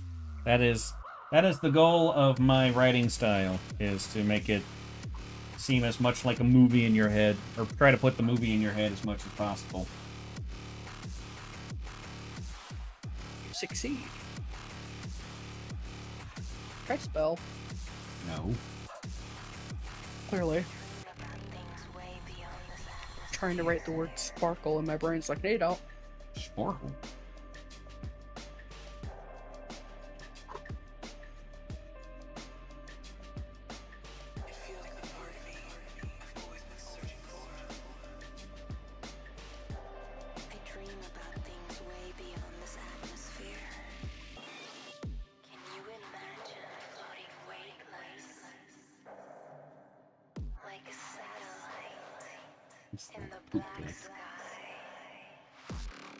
My brain finally registered that. Mummy, is that a poop deck? Oh yeah, the doo-doo deck. My brain was like, those are words. Moving on. And then I looked at it again and was like, wait, those are words that have meaning. Oh, ha! Which is currently on a commercial break. Cool. I need to figure out You know that thing. What? I need to figure out how to have a thing that actually tells me on stream when an ad's gonna start.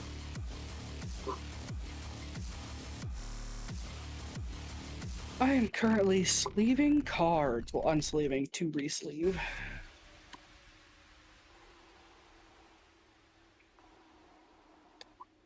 Because I got some Dracula sleeves that I want to put on them.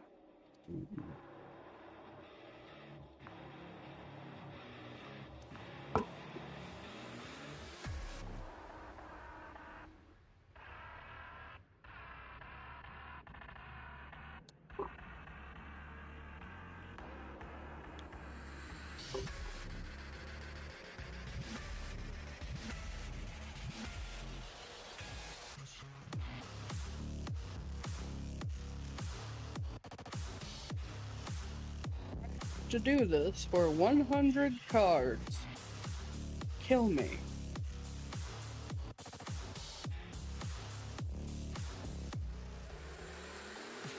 Heart was so curious the whole time. I was wondering how much time you spent trying to find the right word. Also, majesty was probably a word you liked a lot at the time you were writing. Was it?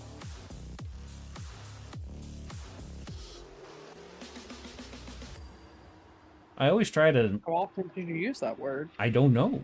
I literally try to not use the same word that many times, at least close together.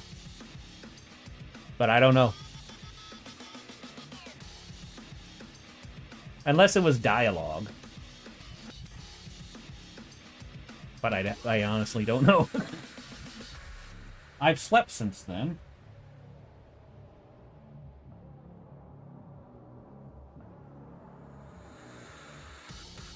You know, in Toy Story, one of those fucked up toys that Sid made with the baby head on the crabby metal body? Yeah. There's a card for that Oh, in nice. Lorcana. It is creepy looking. Yeah, And it's every time- called Baby Head. Yeah, every time the scene wanted to be vivid, I saw majesty. Oh.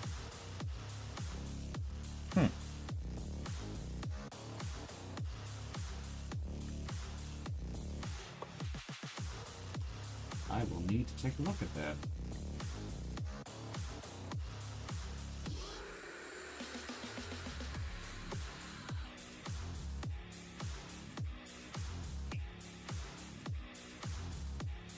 Wait, which eye is...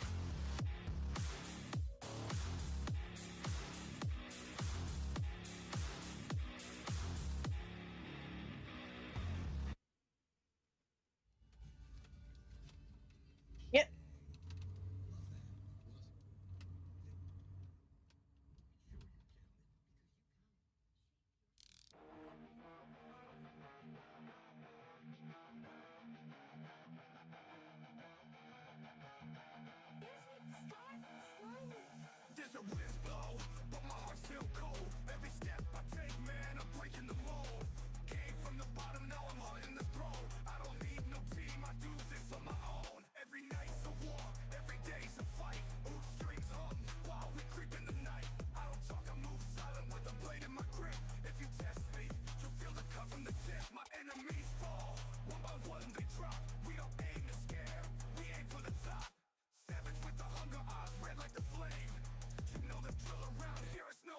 Not dialogue, it was stuff going.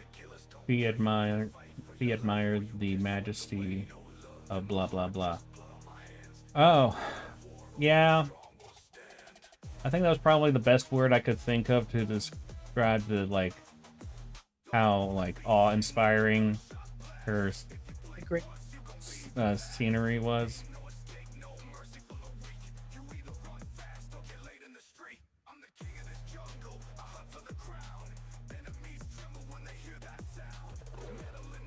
It was so interesting to see how the story tacked these new perspective. I don't know if I'm just stupid or I'm tired, but I'm not exactly sure what you mean.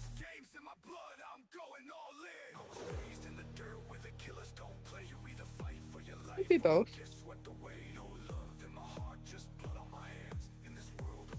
Yeah, but I try not to multitask.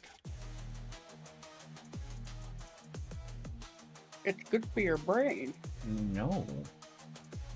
Pain is not good. No, but It hurts to keeping your think! brain active is good for it. No. Blech.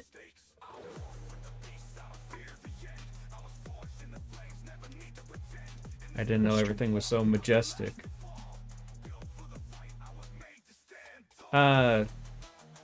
Yeah, well, so I think that is definitely going to be something I need to do more of, is doing scene descriptions, especially in the Mortahedral, because the Mortahedral is supposed to be this mega structure that is like taking a cathedral times 1,000. And if you've ever been in a cathedral, I don't know of many other words that would best describe them other than majestic. Grandiose is a good word. That is a good word. I should probably add that a bit more. I think I tried to do that word, but then I couldn't remember how to spell it. And then when I would try to spell it, and then I gave up and put majestic. It's kind of like how like some people are. Yeah, I don't know.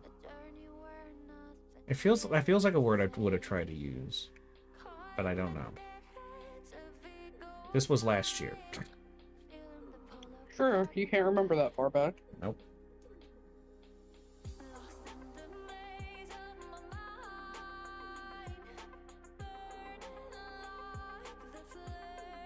You get a better rubber band.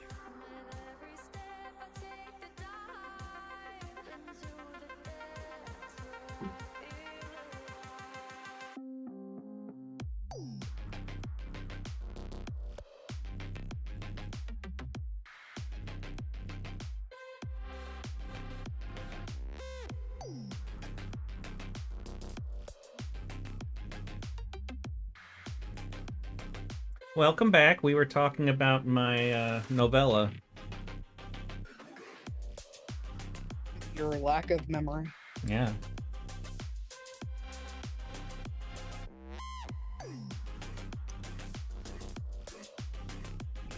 What can I say? Just got home from the Ren Fair. I want to go to a Ren Fair. I also want to go to a Ren Fair. I haven't been to one since I was a kid. I think I was in like middle school.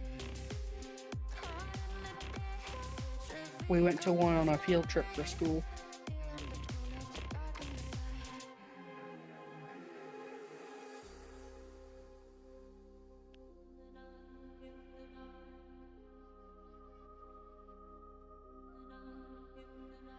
There's my legendary Merida.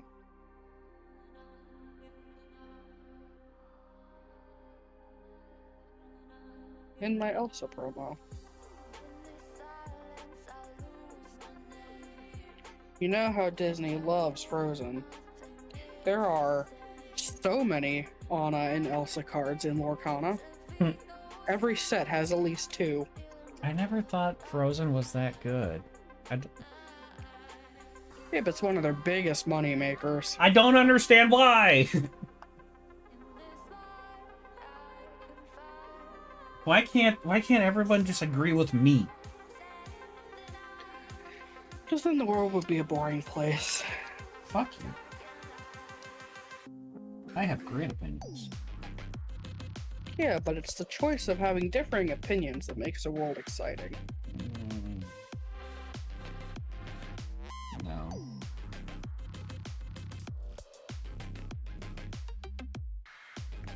That's as far as the argument's gonna go.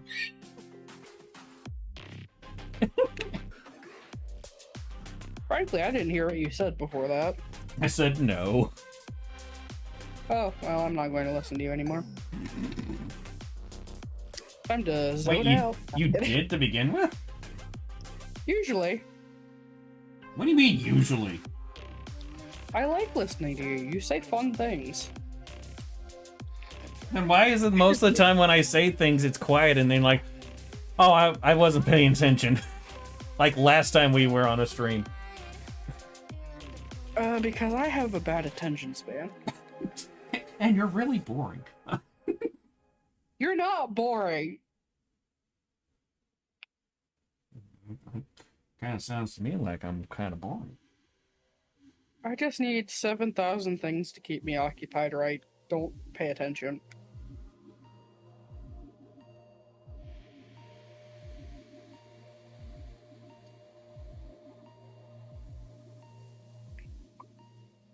Who's is back? Mm-hmm.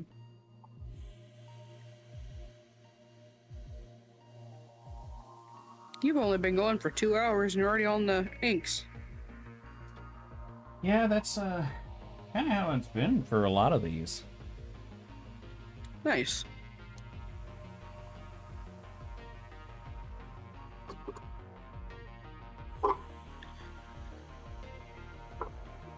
Thank God I have this box here so I can put all these extra sleeves in it.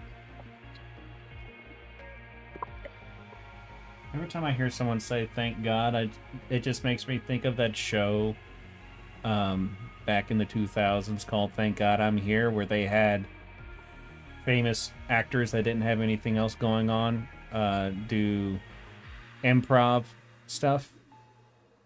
Essentially, they would be thrown into a scene where the only idea they have what's going on in the scene is the outfit they're wearing, and then everyone else is following a script. And it was really funny. I've heard of that, but I don't remember it.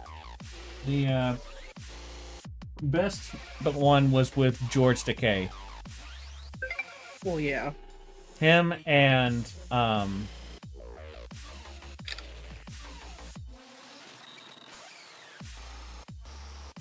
Harlan Williams.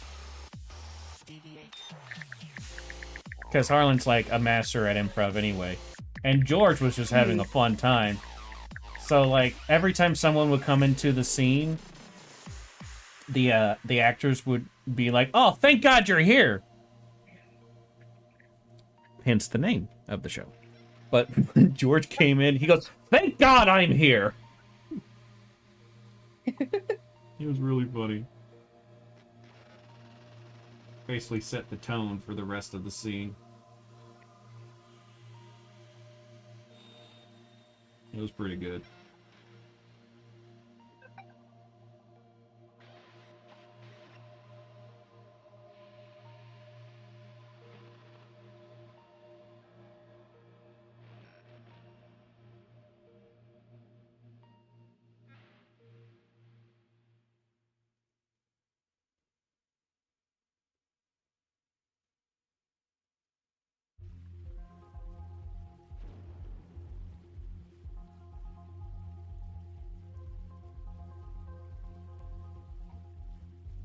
We get to sleeving. Playing TF2? I haven't played TF2 in forever.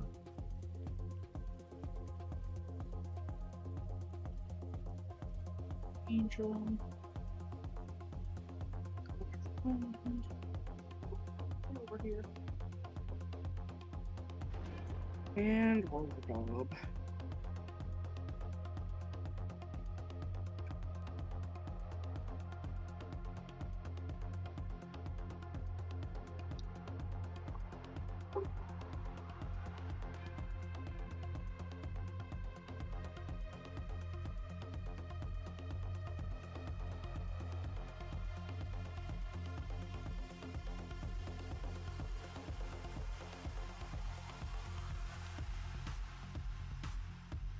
The claustrophobic part was probably from Fee's anxiety. Yeah.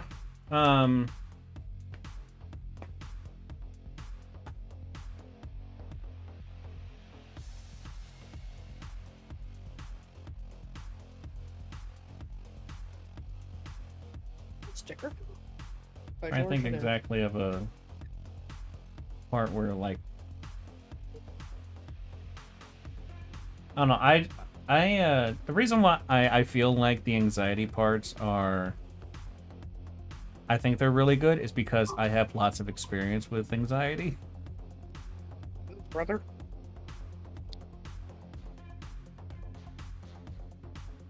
So I had a pretty good reference for it. But,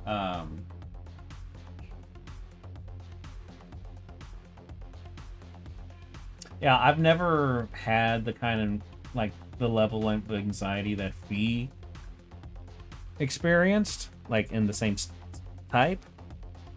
Like, I've had stage fright and stuff like that. But hers was, like, a very special flavor of that.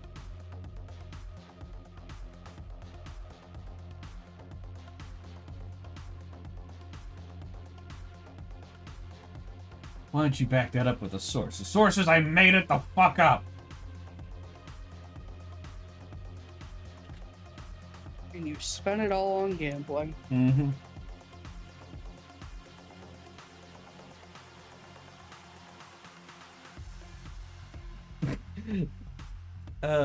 I think it was in the supermarket simulator game where Dan was talking about, or he mentioned that stuff that he used to eat back when during his weed days, and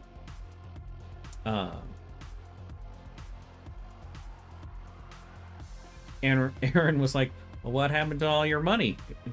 Because he had like no money. And he said, I spent it all on weed.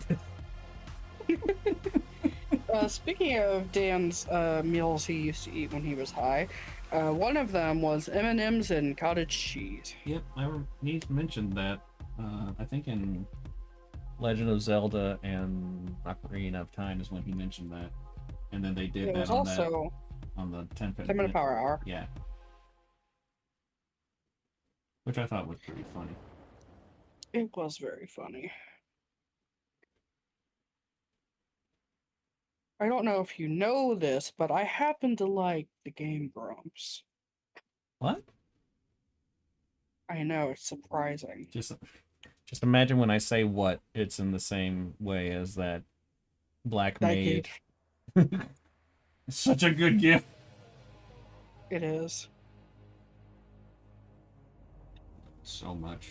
I want to use it for everything, but it's not appropriate for everything, which is bullshit. So, one of Chris's coworkers called him today. She was very drunk, and she was trying to set him up with some random guy that she used to work with. And Chris is like, I am in a committed relationship. And she's like, oh, fuck, I fucked up.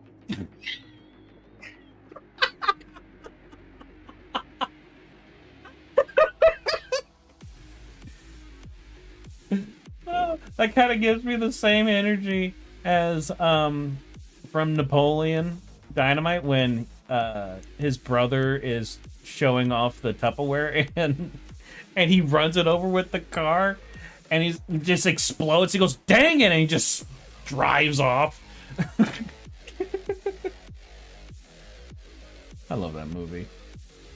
I do too.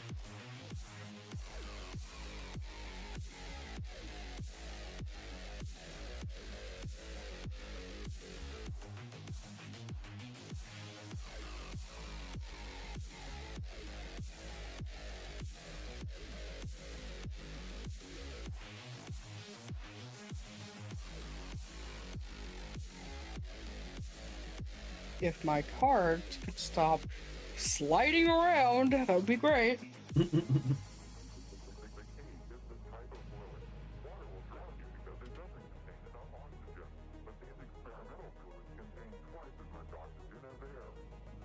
I am not proud of how much money I've spent on this stupid TCG. Sounds like every single person who does that. I'm sorry, what? You cut out. Sounds like every single person who does that, as in plays a card game. Mm-hmm.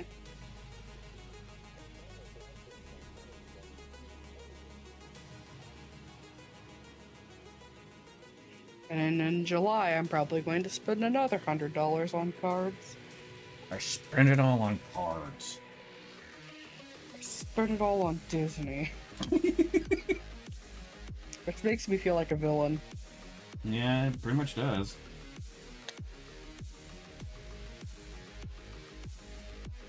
I don't even like Disney that much. Except for Gargoyles, that is my favorite.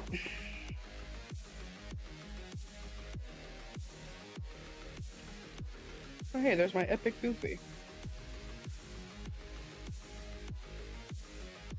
I feel like goofy and epic should not be in the same sentence. Epic is the level of rarity of the card. I know. It's still... It just doesn't sound right. Well, he's currently falling over skiing in this card, so. Well, at least it looks right. And it has his phrase "Yahoo" on it.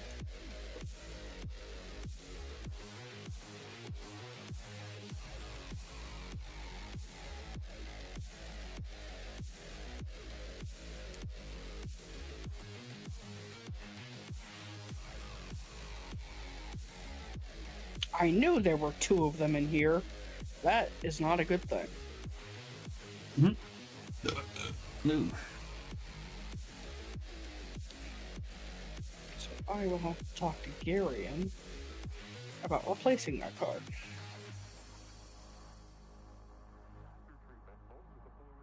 So in this type of deck, it's called a heroic deck. You're supposed to have 100 different cards. None of them can be repeats. And we accidentally put two of the same card in it.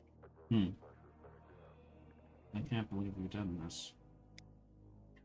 I know, it makes the deck illegal. Don't let anybody know, you'll get arrested. Mm-hmm. I love how nonchalant you are sometimes with your responses to the stupid shit I say. It's because I'm focusing on something else. Well, I also feel like you're pretty used to it at this point as well. Yeah, that too. Mm-hmm.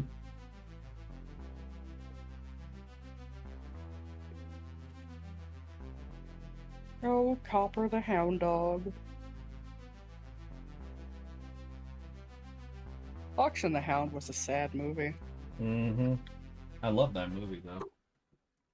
Mm-hmm. Even though it made me bawl my eyes out every time. A sound clip that's lived in my head since I saw that movie as a kid was, "I'm a hound dog, woo, woo, woo, woo." Hello, Stitches. Is it time to be a problem? Always. Daddy, your shoulder looks like there's not any weight on it. Let me fix that. Your shoulder doesn't have a me on it.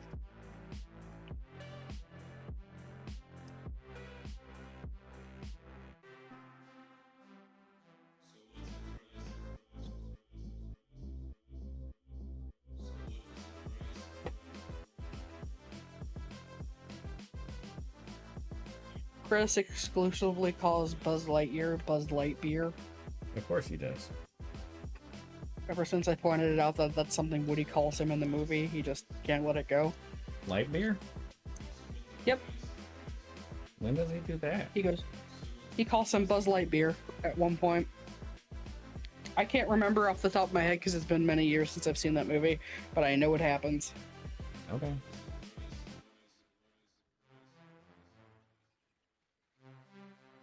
It looks like Ooze has to go. I think Ooze left a little while ago.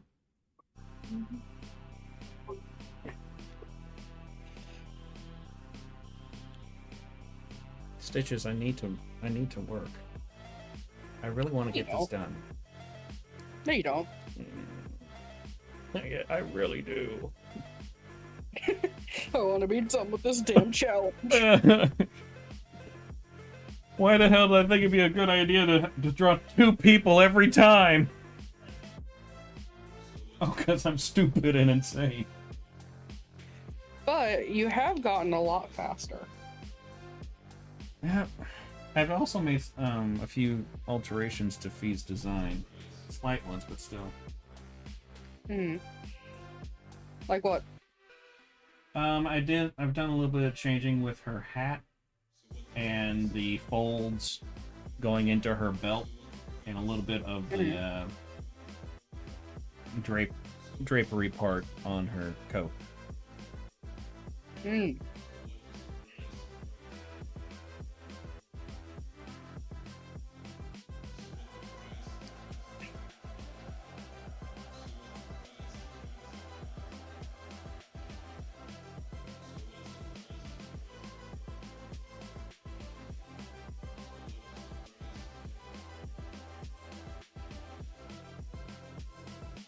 I may love to ink, but I also ain't got time for this shit.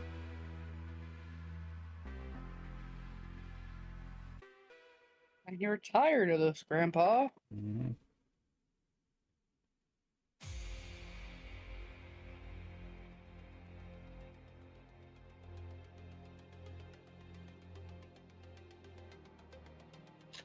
That is a very attractive Li Shang card. Mhm.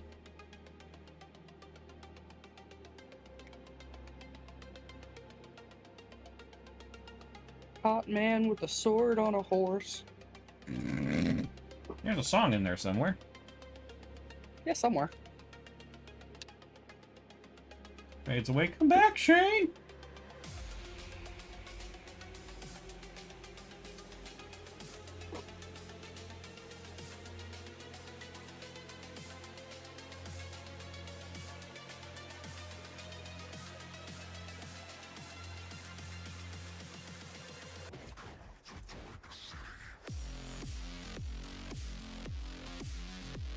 I wish there were more Disney bird characters so I could build a bird deck. That would make me very happy.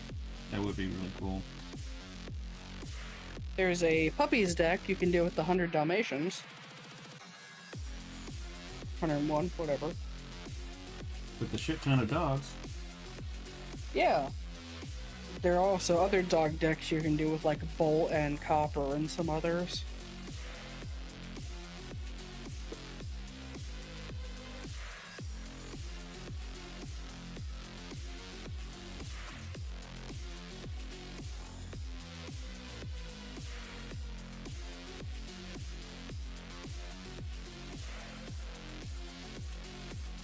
But in this heroic deck, I do have the hummingbird from Pocahontas. Nice. He's very cute.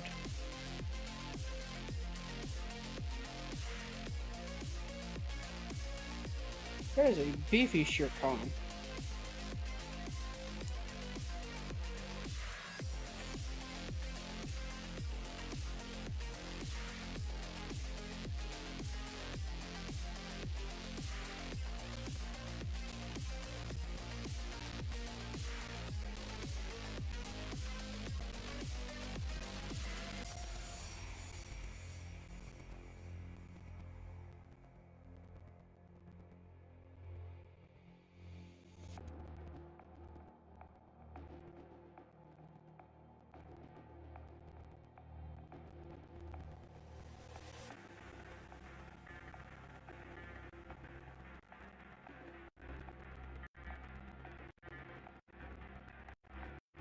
They also have a Sleepy Hollow in here too. One of my bodyguard cards is the Headless Horseman. What's a bodyguard card? Basically, what happens is you can put that card down, and all of the opposing characters have to fight that card first, instead of challenging your other cards. Is that a bodyguard one because it's a badass one, or is it just because you like it? He's literally labeled a bodyguard. Oh. And because he's very strong. No, there are designations for the cards that, like, bodyguard, challenger, alert, evasive. They all have different meanings and stuff. There's a lot of rules to work on, but it's pretty easy to pick up on once you get started. It's less complicated than Magic. There's just a lot of flavor I gotta remember. So you look the words? Yeah, they're quite tasty. Tastes like board. I just need a little bit of salt.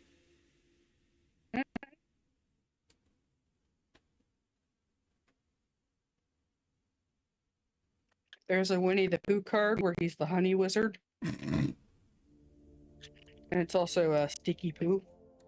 Because you know that's funny to say. Of course. Oh my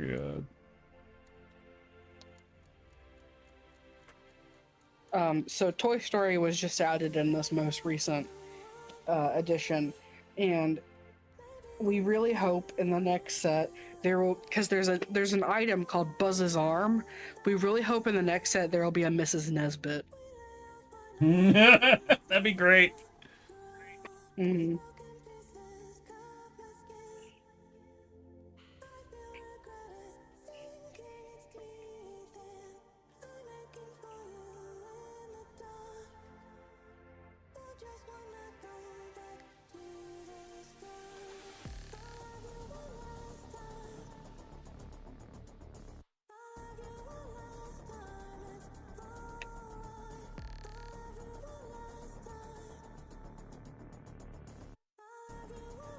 almost done sleeving these damn cards.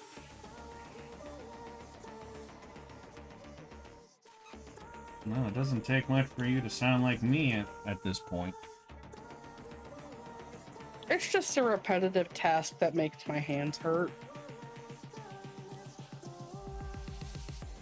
And my right hand has been extra achy lately for some fucking reason.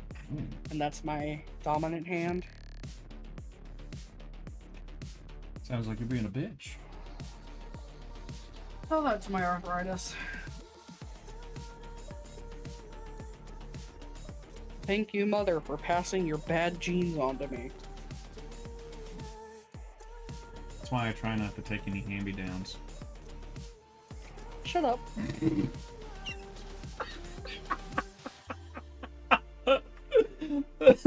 That had fuck energy. Shut up. It did. I use the shut up move.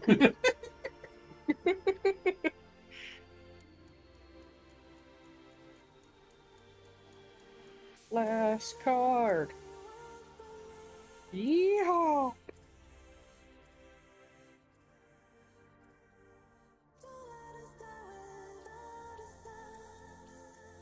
God, I love these sleeves. They're so cool.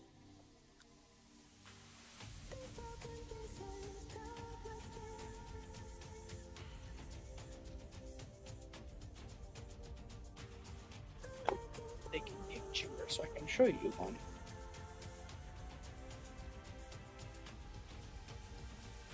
What do I can email? Crime, I don't care about podcasts.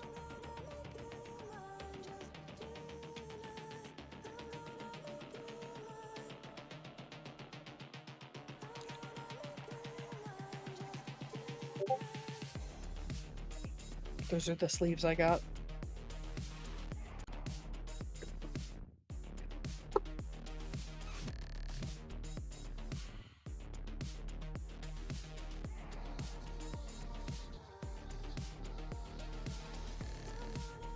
Ooh.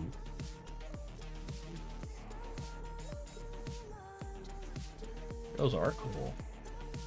I wish love I me could some draw. Dracula. Yeah, me too.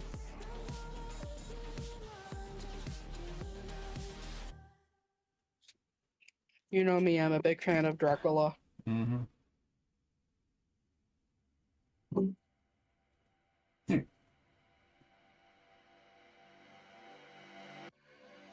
Have you ever seen Hotel Transylvania? Yeah. I genuinely like that movie. I think it is so silly, but not bad. I don't know why that. Never really enjoyed the movie.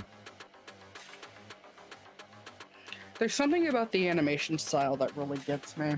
Hmm. Animation doesn't bother me. It's mostly the writing and stuff that I just didn't like too much. But it's not one of those ones where I'm like, ah, fuck this thing. It's like I just don't care for it. Yeah, that's fine.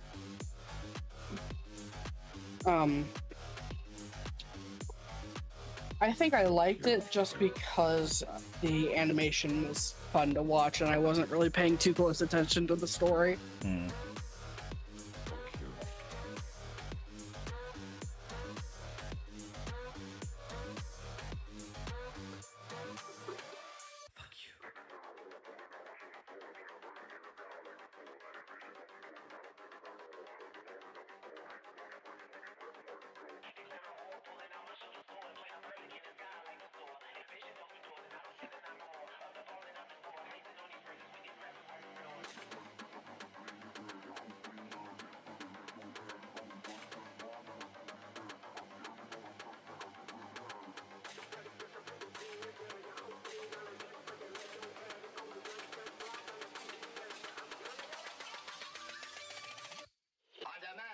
Fades back. Yay! Good, I'm not stuck here with the gay one. Hey! With the amount of shit talk I do to you, you'd think I was homophobic. Yeah, really. You hate me or something. It's almost like it's the only way I know how to express my love.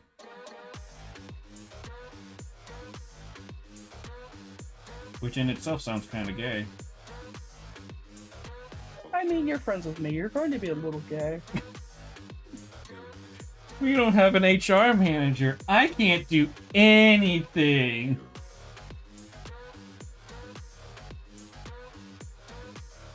It's basically how it feels.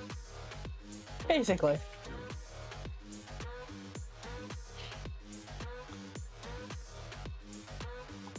We should totally watch Casino Royale sometime just so we can gab about Mads Mikkelsen together. Mm-hmm. Jesus Christ. There's a place in somewhere in the United States where gas is $9 a gallon. California, probably. It's usually around that high anyway. It's around 4 something here now, and we all hate it. Yeah, it's been that way here for a while, but Indiana did also put like the most amount of gas taxes than any other state, which they're rolling that back because everyone's like, "What the hell's wrong with you?" Yeah. There was one place not far from me that was suddenly $3.99, and everyone was going crazy. I bet. Because it used to be earlier this year like $2.03. Damn. I think the highest it was for a while was $2.50. And now it's over $4, and I would like to die.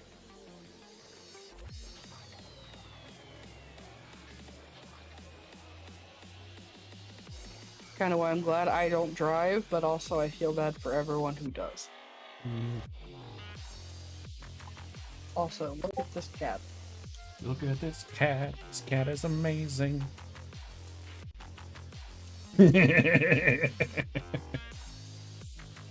That cat is me for real, for real. Mm-hmm. I also really love that coloration. It looks toasty. Oh, yeah. Have you seen Pragmata? Have I seen it? I'm afraid to play it. I might not survive.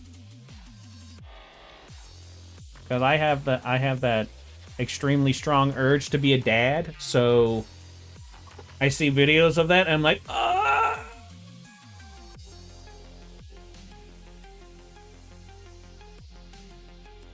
No, I'm scared. I don't want to play it. I'm scared.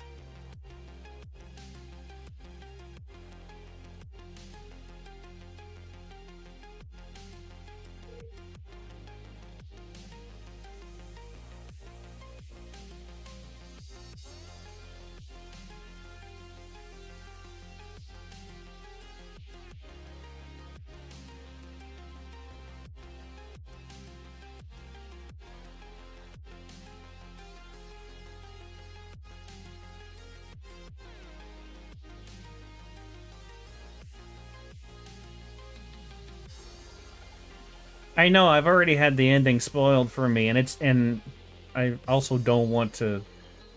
I don't want to go through that either.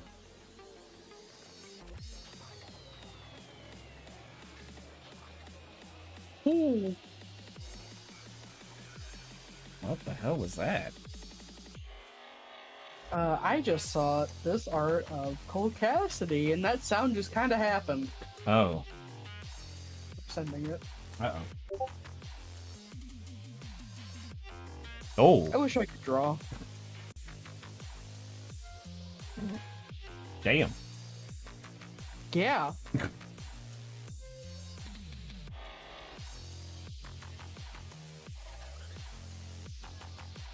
Got any more packs at home?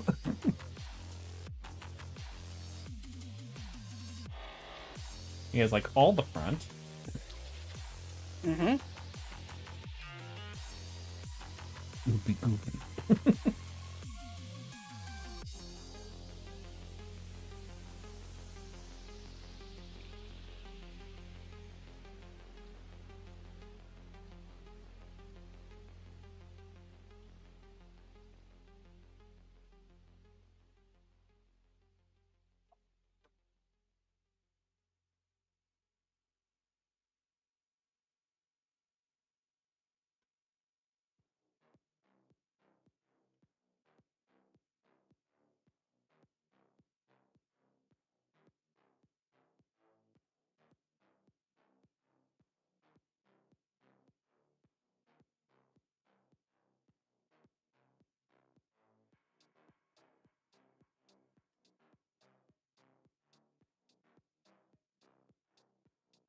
I'm getting a little better at guesstimating perspective.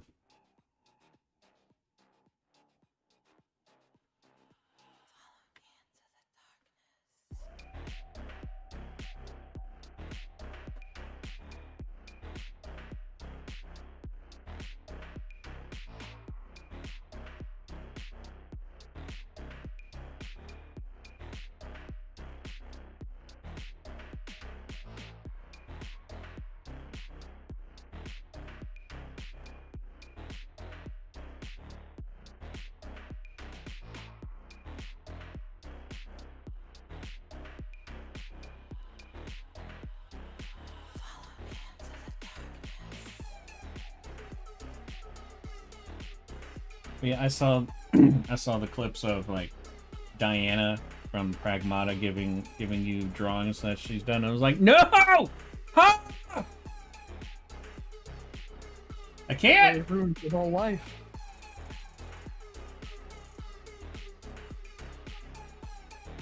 It's like the game's trying to just ruin me. Just a little. As a treat. You know, for fun.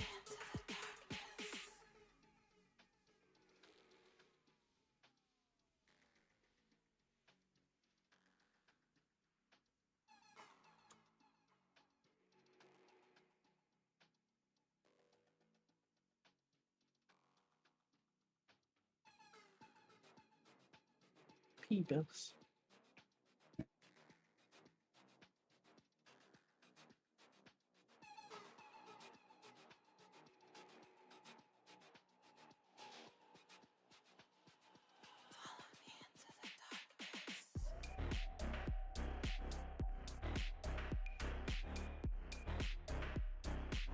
Wait until the next part. Am I going to be stuck with a cliffhanger? Sorta? I mean, I like to write them as like an ending to the story that I've written. It's not going to be as much of a cliffhanger as the short story was. It's just more of like the type of cliffhanger where it's like they kind of are optimistic of the future. That's pretty much it.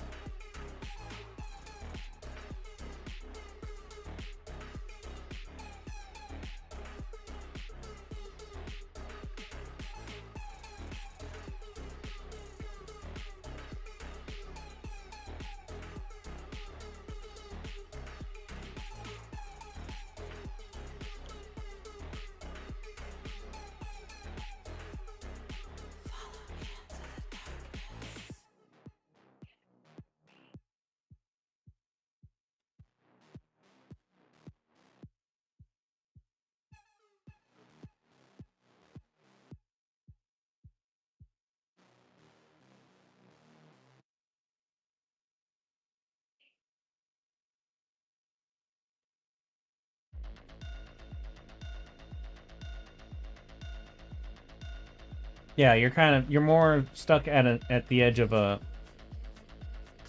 big hill, but it's a hill.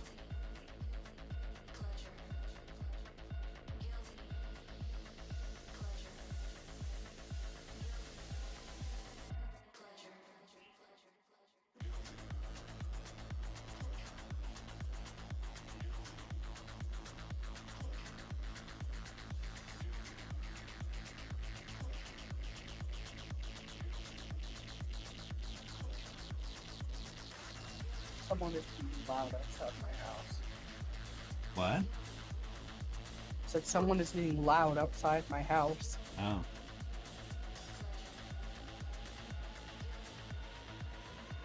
Rude. Yeah.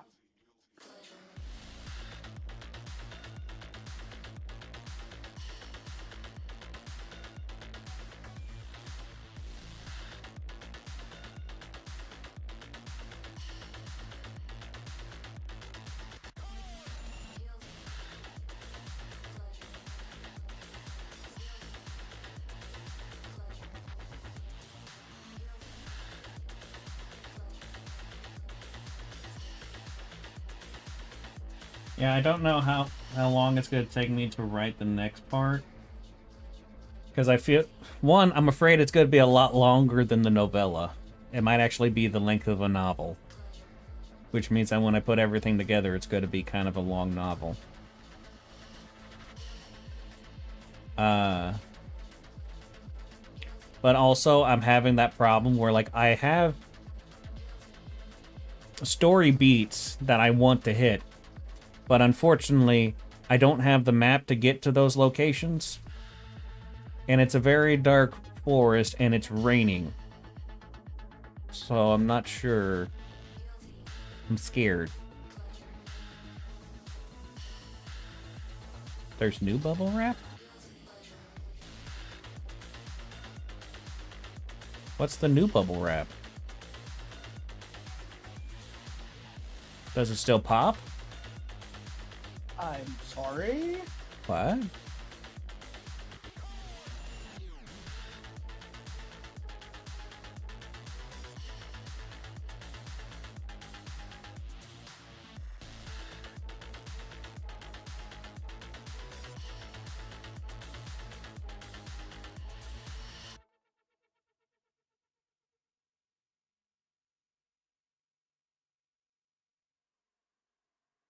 I'll be right back. There's food downstairs. Alright.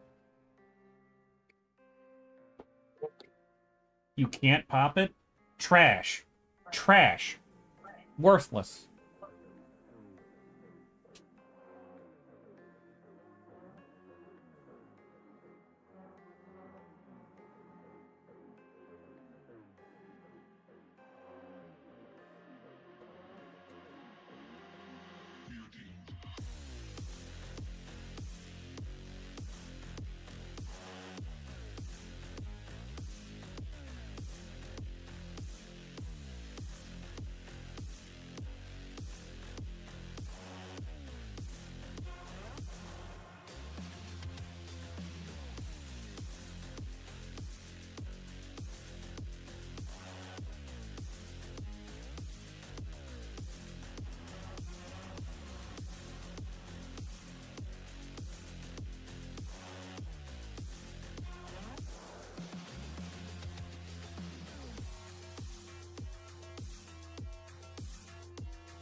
The AI summary looked at my FYP and went, something went wrong. What FYP where? On YouTube?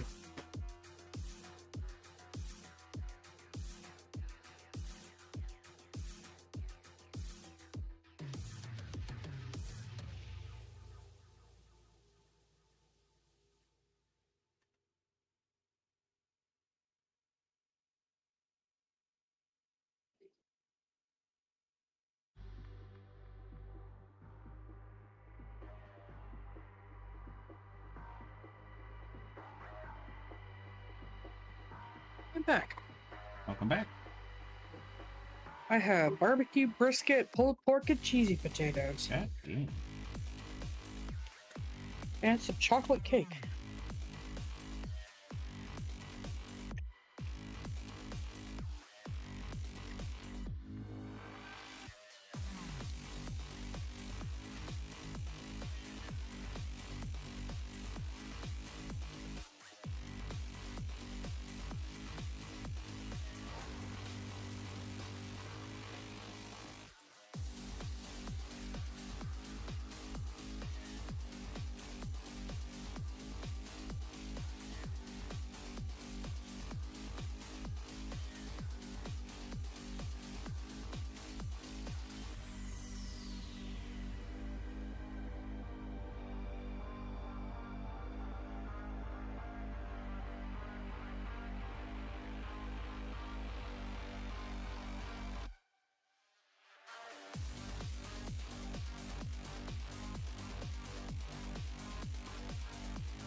Did not know YouTube did that.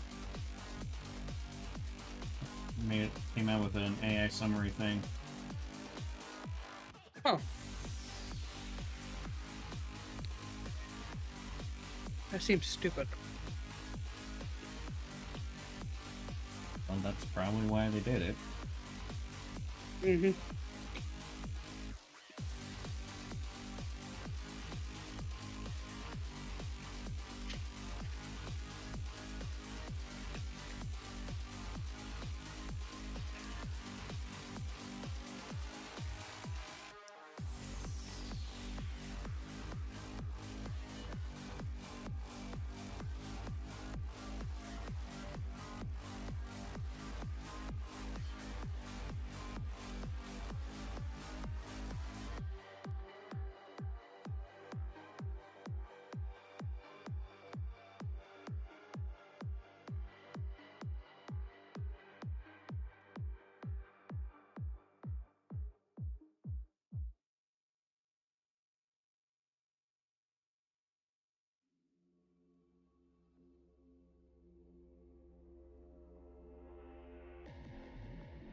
If you're gonna put a giant shape on something that you want to use for, like, to incorporate other things, make sure you do it on a separate layer than what you've been working on. Oh no. And I was like, wait a minute, that's not right. Uh-oh.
Apparently my brother does not know how to open a door. I'll be right back.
All right.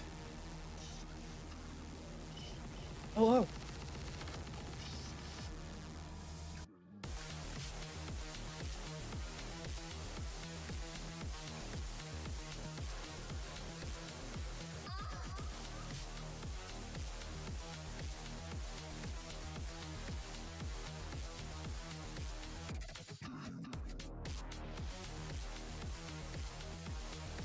Hello, Stitches. Goodbye, Stitches. That was quick. Just walking through, I guess.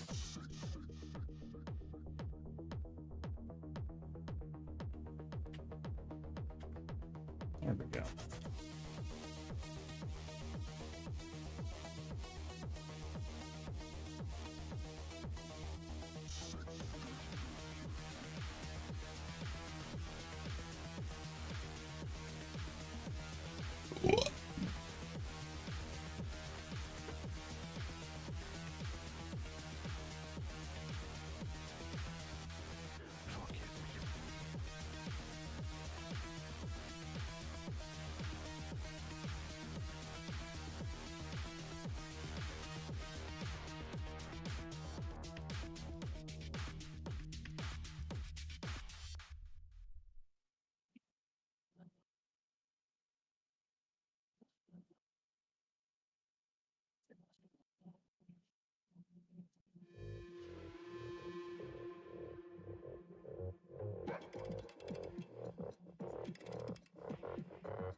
Other than Fee's scar, will you ever add more descriptions about Fee's face?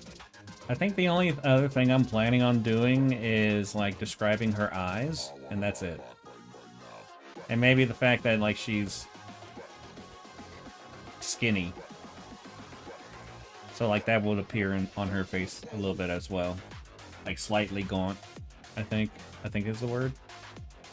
Yeah, that's the one. Okay. Like, she doesn't look emaciated, but I mean, she's what you would the face of a skinny person.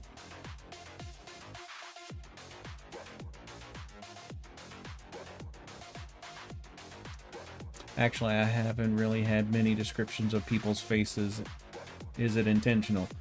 For the most part, yes, because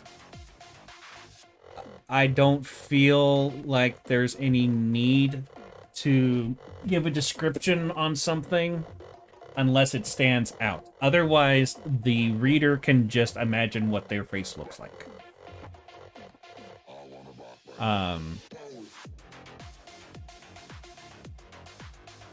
So unless there's something like Fee's scar or Hokane's mechanical face, stuff like that, unless it's something that makes them stand out, I try not to really describe it because I don't want to fill in a lot of description. I think you could tell by the way that I... What? To, like, overly guide people? Yeah. I don't know if you probably notice it, but I tend to write more like character action oriented. At least that's how people have described it. Something like that.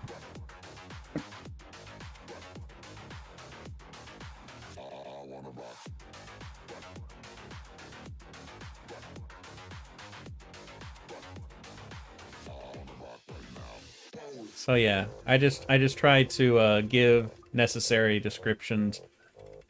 I think I probably did too little of that when it came to the environments. I tried to put a fair bit in it, but I also really want to leave a lot of it to the imagination, because then that's what really like immerses you, is when you kind of throw yourself into the pool. But I probably could have done a little bit more describing things.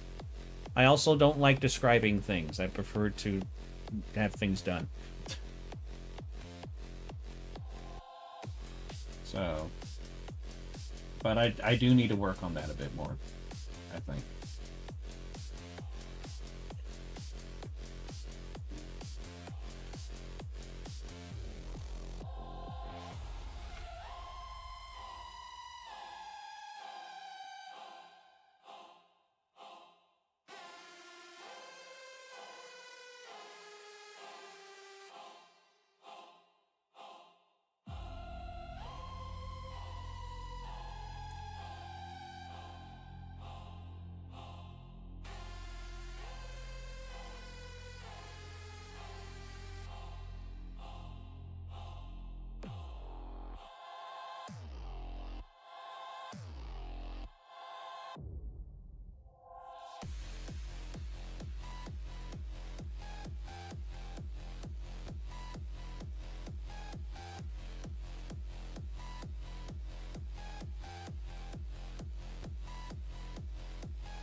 I felt like a baby that was treated like a 20-year-old and everything was normal, which is, one, really immersive, Two, I probably need context to understand the 20% I kept being dumb on. Yeah, I mean, that was one thing that I wasn't sure about how to go about. Because one thing I really try to avoid is info dumping on things that the character should already know.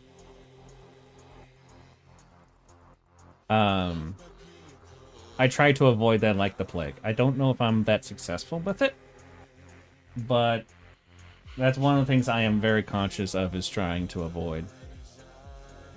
Not too much exposition per se, but giving exposition in that way where it's information that the character should already know.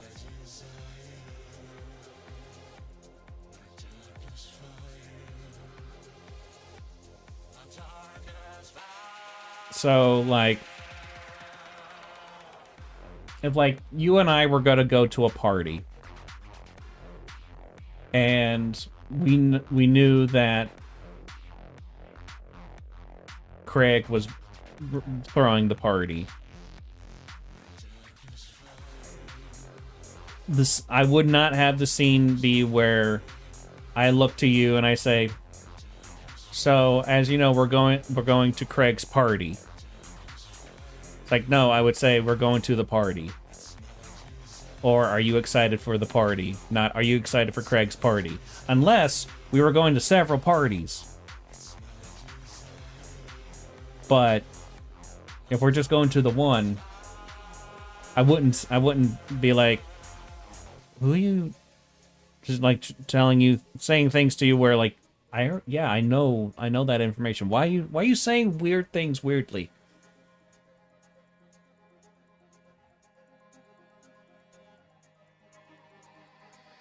That's just how I feel about that.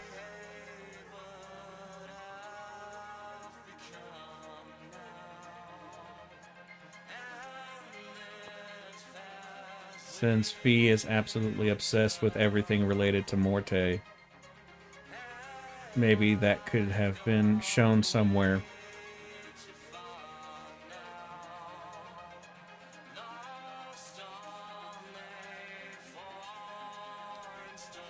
Yeah. I feel like Fee became an immortal too fast story-wise. Yeah. I can see that.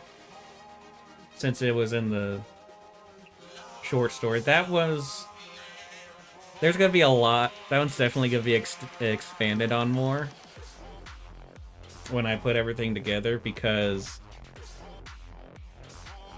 yeah, I wasn't even expecting to write much when I started that short story.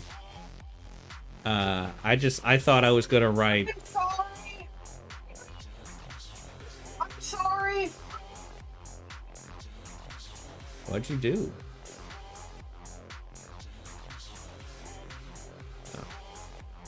Oh.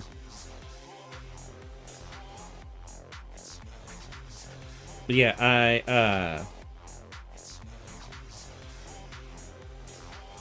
I was not expecting to write as much as I did. I was surprised how much I wrote. I was expecting like maybe 1,000 or 2,000 words at most. I mean, this was when I was thinking about Fee 24/7, but I wasn't really planning on getting back into writing, like writing. So that was kind of a happy accident thing. And then I wrote that, and I was like, wow, this is some of the best writing I've ever done. And then that I kind of got hooked onto it, which is why there's a lot more stuff going on, and it's a lot more in depth in the novella than in the short story. But yeah, I do want to do more world building in the short story segment of it. Really set the stage. But yeah, that's definitely something that is planned on being worked on.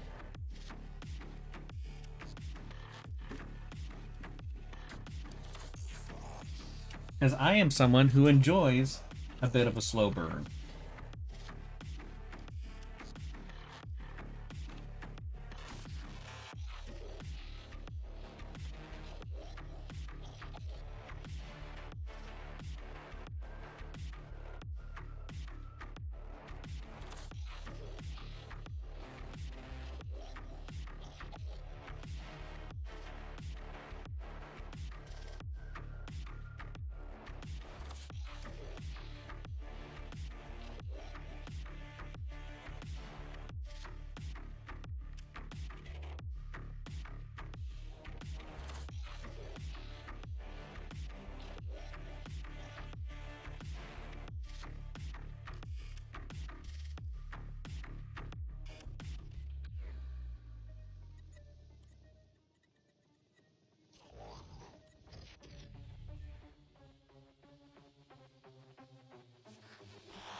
Yeah, that's so the sticky note thing is actually kind of a recent addition. Before, it was just like scrap paper that she's either torn up or cut out and stuff. But then somebody did some fan art where they used sticky notes, and I really liked it. And I started drawing it. I was like, I like this a lot better than the other thing. So, yeah, that's why I started doing the sticky notes. So that's definitely going to be where Fee has a lot of sticky notes in her Necro tool.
Yeah, you're talking about the part where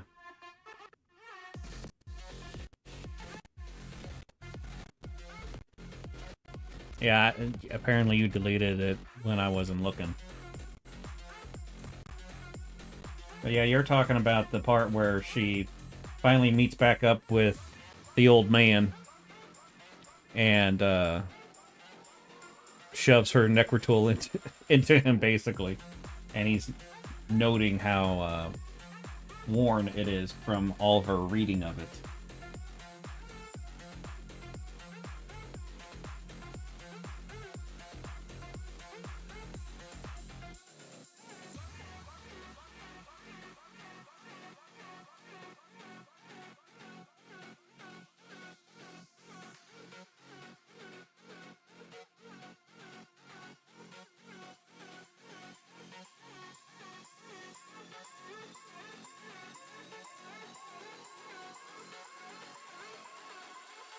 It's danger time.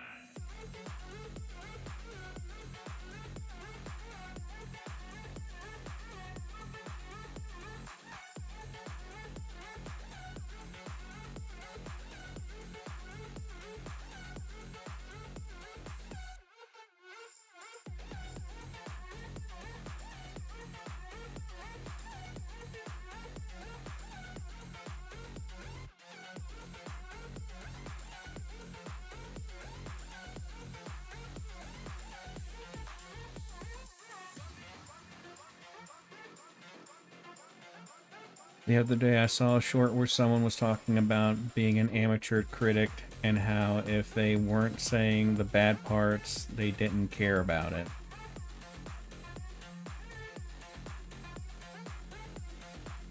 Yeah? I mean...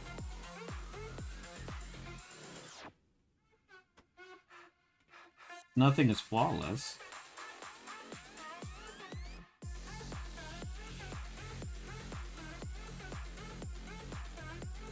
Besides the Princess Bride.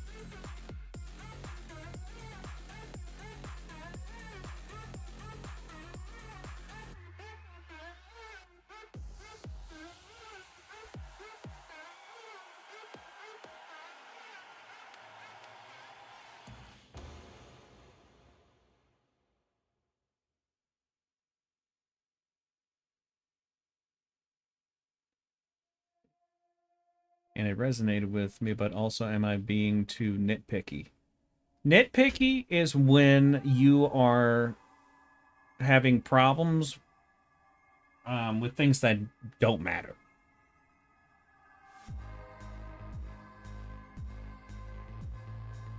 Like, oh,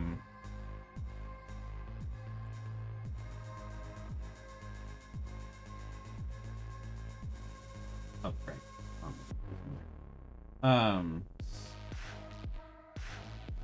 Like if you just had like a big problem with like the fact that someone had red hair, that's being nitpicky. If you have problems with things that literally don't affect the story, don't affect the viewing of something, if it's not something that's like mechanical or story driven or anything like that, that's when it becomes nitpicky. Nitpicky is not when you have a lot of issues with something. If you have a lot of issues with something, you have a lot of issues with something.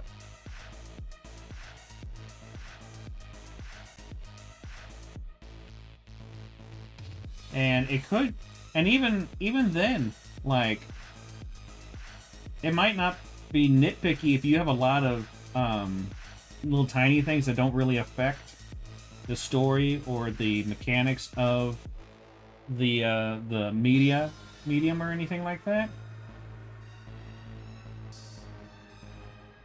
But if you have a whole lot of them, that's when they stop becoming nitpicks. If there's a lot of them. Because those, if there's a lot of them, that means that there's so many distractions that it's pulling you away from the viewing experience.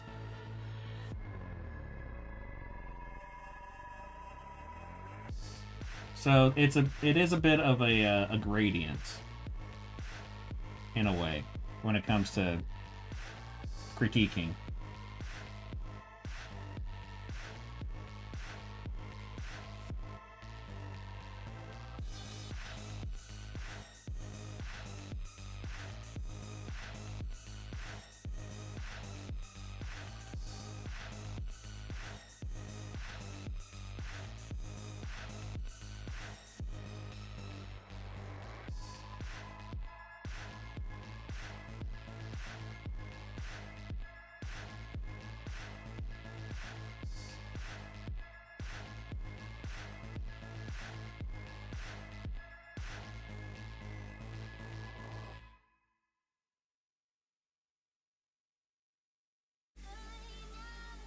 Yeah, a lot of what I know about storytelling, I actually learned from watching critics.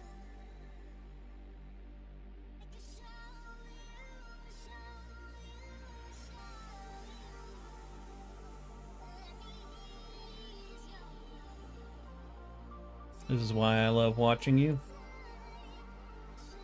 Why? Because my fixation is storytelling and stuff, or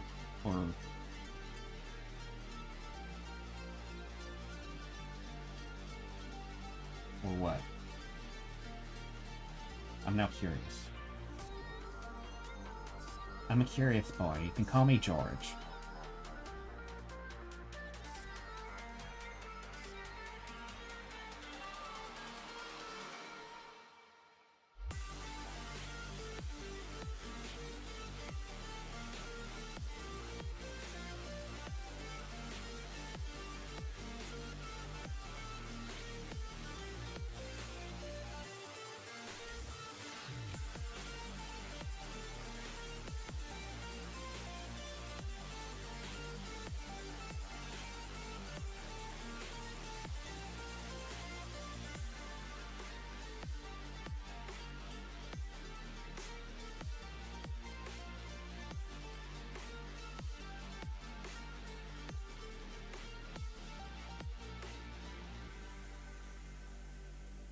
Everything, actually. You explain so much and with such patience.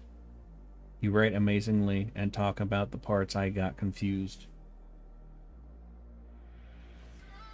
Well, I'm glad that it's helpful.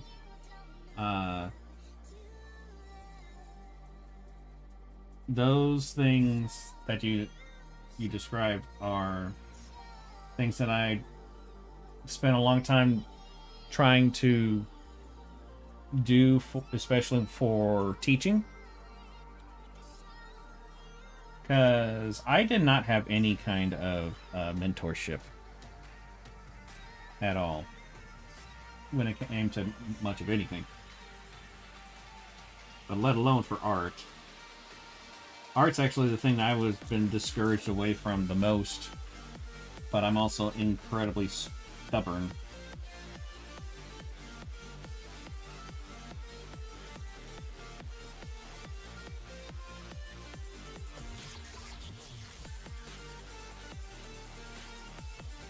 But I always try to, if it's something that I know of, I'll try to make sure that everybody is on the same page with everything.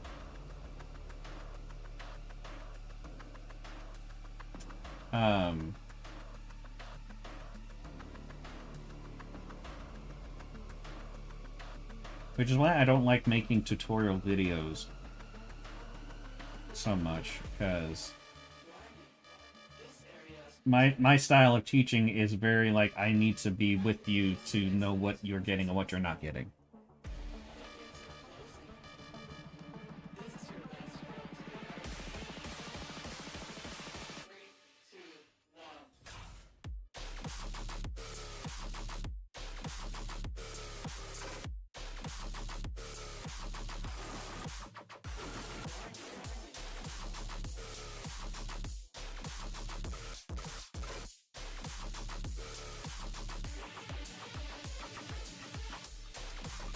Yeah, I used to watch media critic videos, and then for a long while it was those critics dealing with people who did not like their opinion, and so that was always fun. And like all that actually started with The Last Jedi, when that came out. An objectively terrible movie. Which people can like objectively terrible movies. But you also need to know that it's terrible.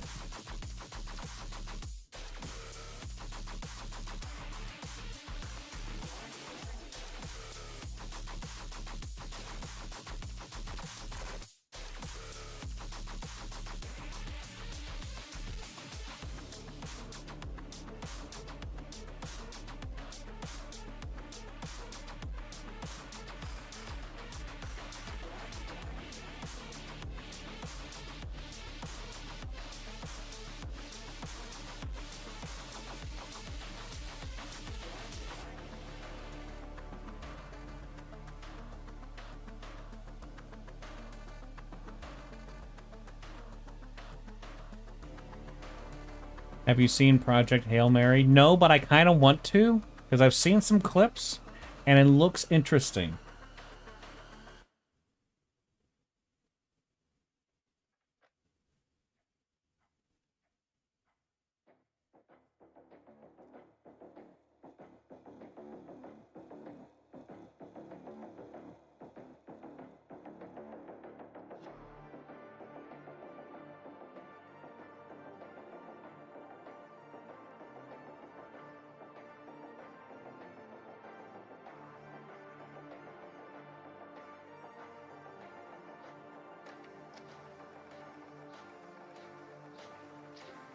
I heard it has a book. I'm planning on getting it.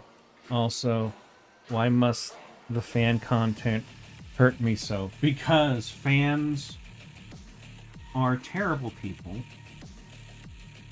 who enjoy the suffering of others because they suffer as well. I would know. I am one of them.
They're so creative, but damn, why aren't you kissing the brick before you throw it? Oh.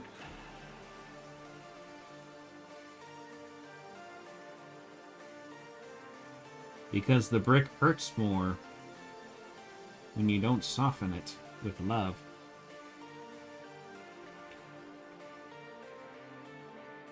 And that's the goal.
I can build a house with all the bricks thrown at me. I mean, that's how I feel about with Pragmata.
What's your favorite poem? I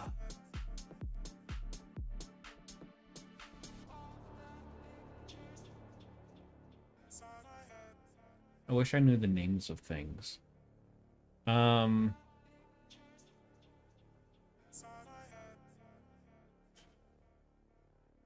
I was scared it didn't. No, we're still here for a little bit.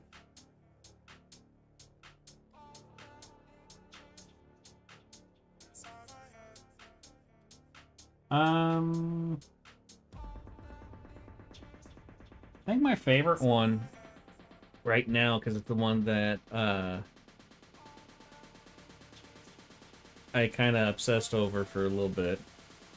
I don't even know the name of it, but it's the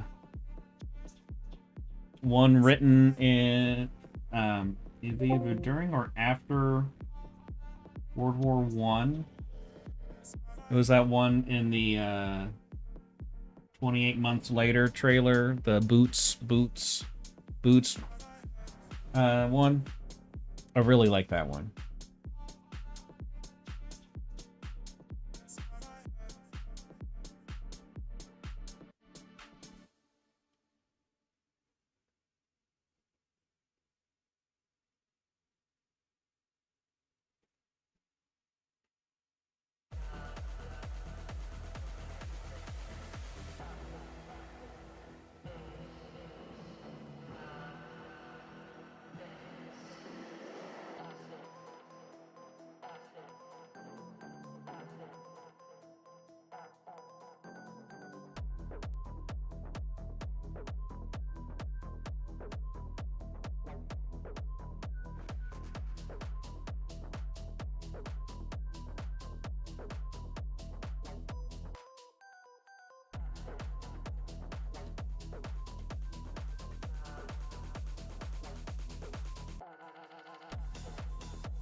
Unfortunately, I can't really recite any of the verses.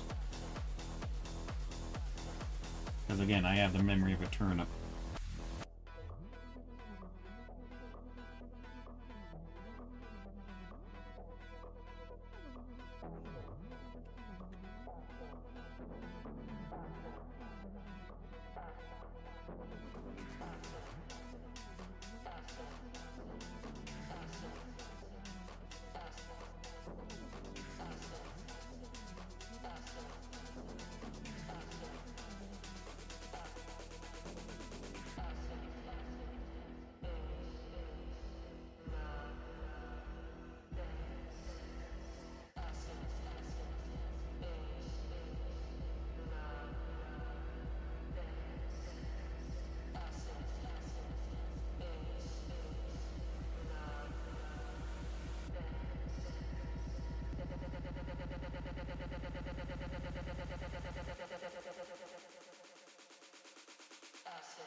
Yeah, I actually want to make a trailer thing just like the one from 28 months later or years later, whatever it was. The recent one. Because it fits really well with like at least the feeling of it is very much like stuff with Fee. I even did like a quick doodle of it with this.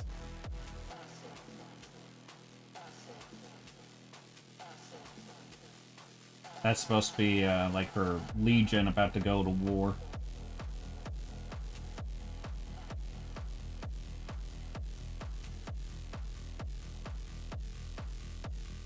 This was a lot of fun to make. I really should make like an actual drawing of it, an actual illustration.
Yeah, I used to love writing poems.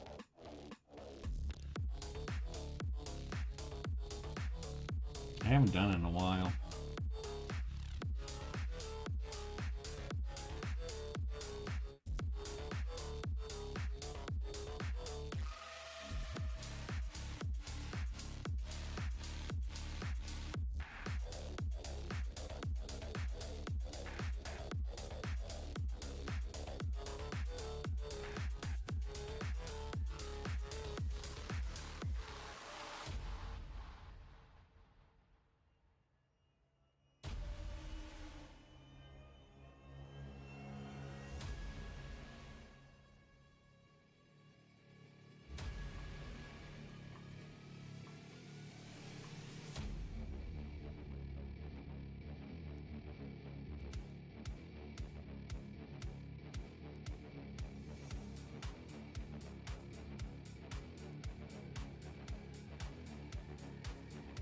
Anything is fun until it's an assignment.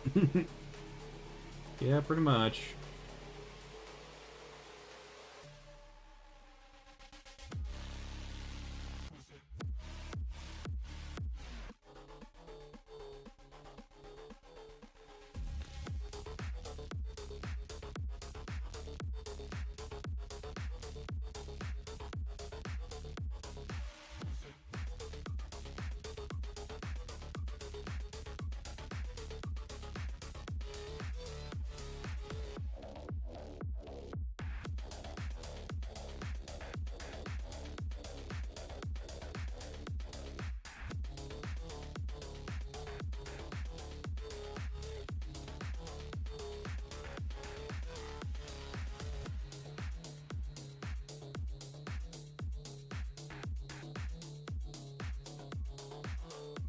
Kenny has stopped by a few times.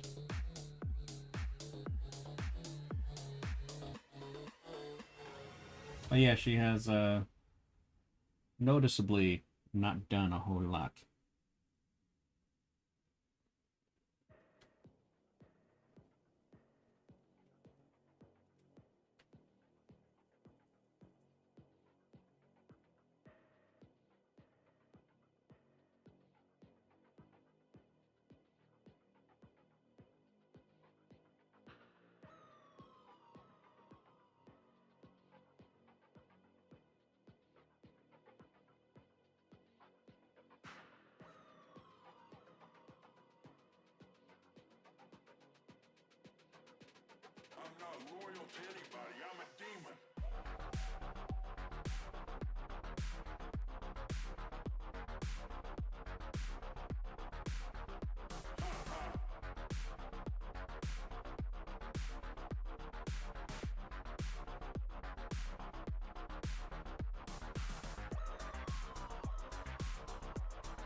Okay, I need to find a certain brush.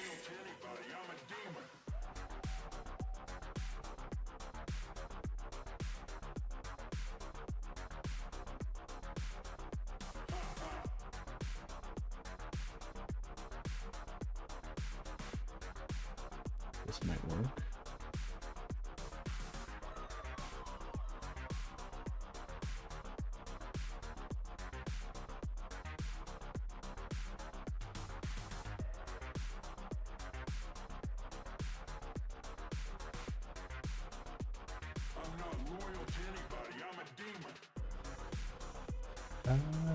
Hmm.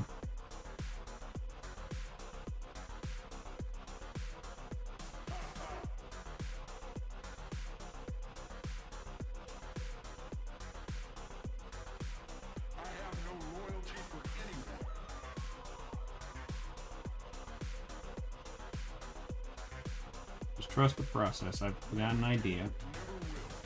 I want to see if it'll work.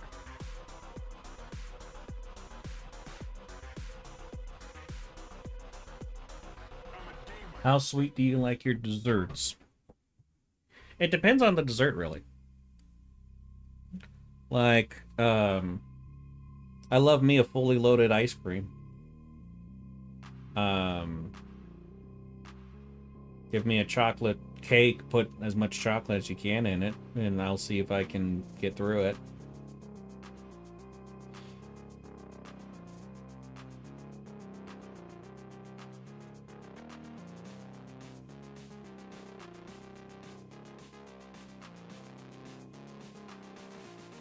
You know, stuff like that.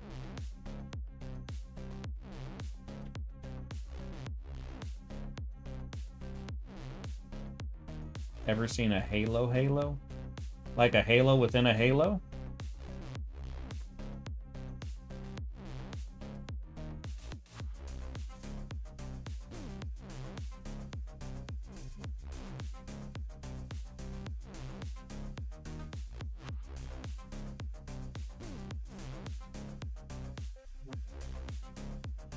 Maybe I don't want to look it up.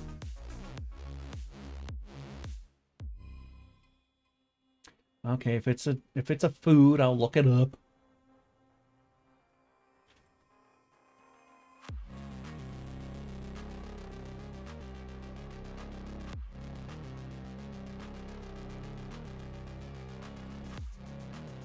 Oh dear God.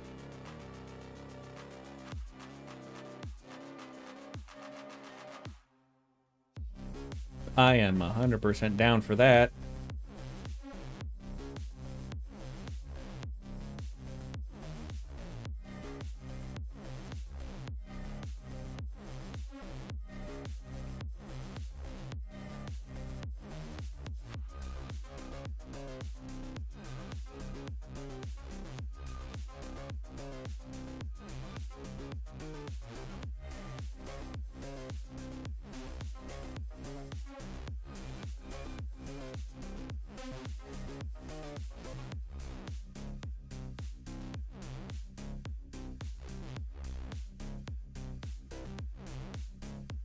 Wonder. Didn't do anything I wanted to do.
Sometimes I imagine Fee with a money gun, but with steam. Hold on, let me write that down.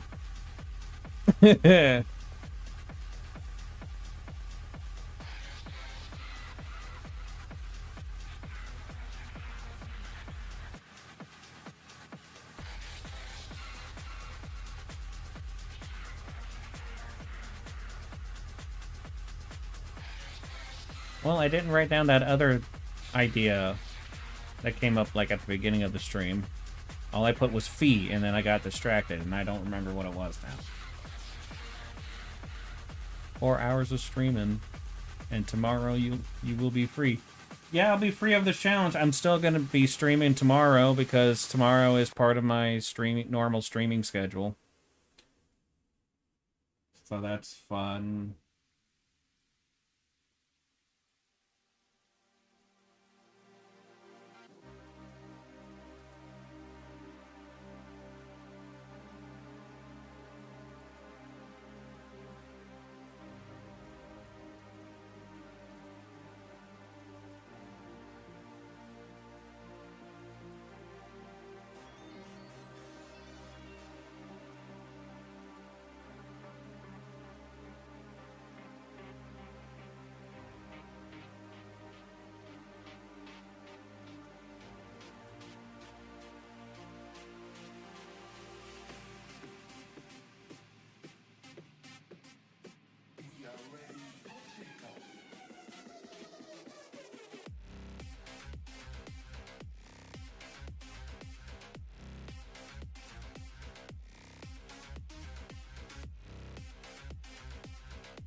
Oh, right, the elbow grease thing. Okay, thank you.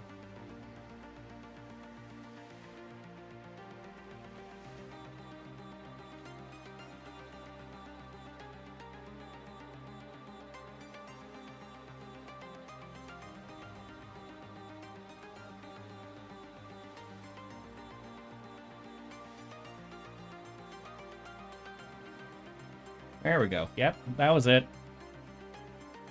I have so many drawings of Fee. I don't have enough energy to keep up.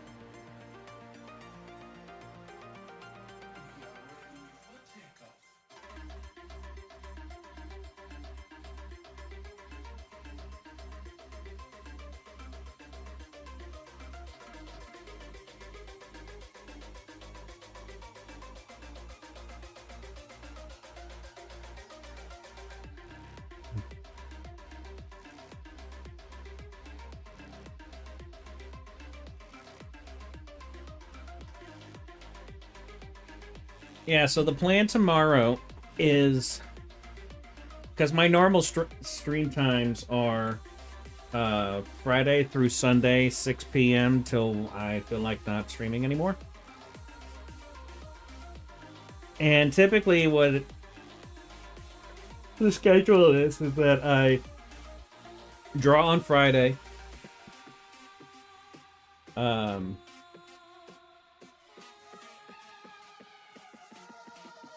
Brain just shut up. I draw on Friday, I game on Saturday, and I draw on Sunday. Fridays, I'm wanting to turn into fan art days, where I go through the fan arts that have been submitted that past week, if there are any, and then I draw some fan art. Saturdays are probably going to be a bit of an alternation between Pal World and Timberborn. Yeah, fan art Fridays, because it's very original. Very original idea. Do not steal, nothing personnel kit.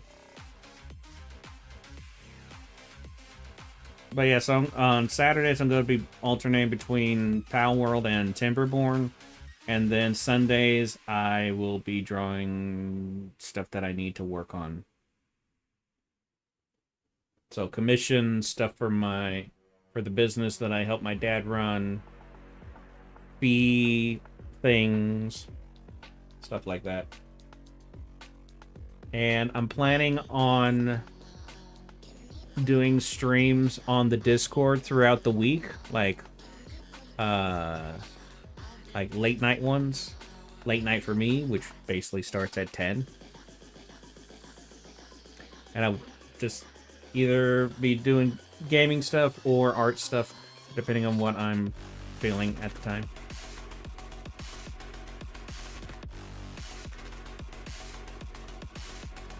But yeah, I'm trying to be more active in the Discord.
Okay. Also, I just updated my Ko-Fi with all of the inks. So all the inks are available for free to download at full resolution, if anybody is interested in those.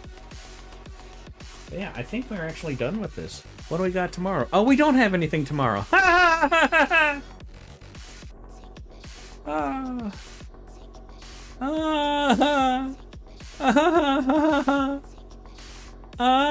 I'm gonna cry.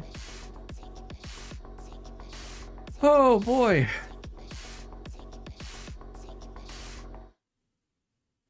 But yeah, we're definitely gonna be talking about how Inca Day of May went and everything, and then we'll just kind of chill and hang out.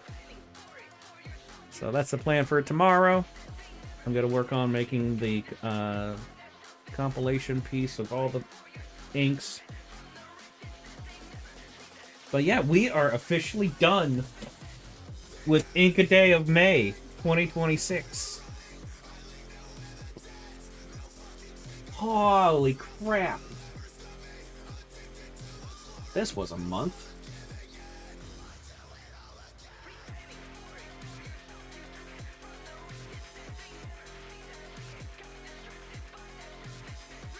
Oh no, this guy finally broke down. Oh, where's things? Here's things. 30.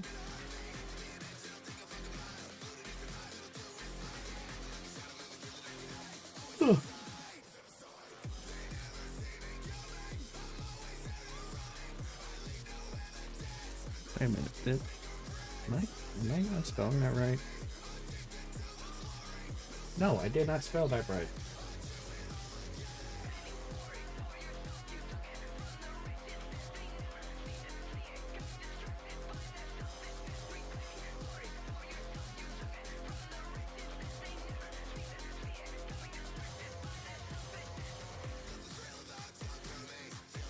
Yeah, I just realized I did not spell the person's name right.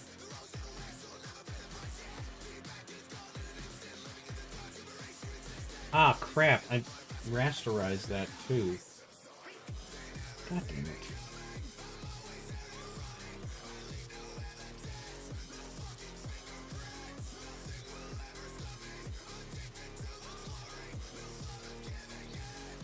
Alright, gonna have to do this again.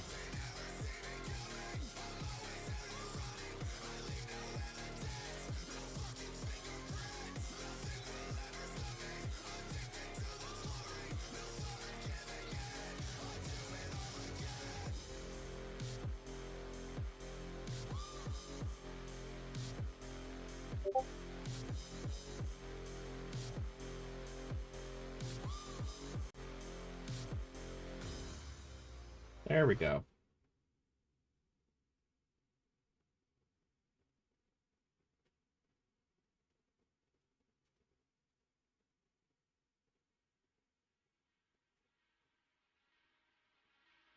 Okay, now we're officially done.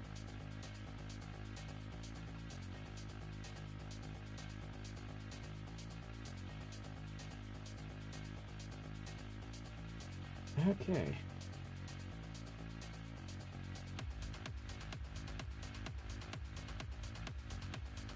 Then we save it into this folder.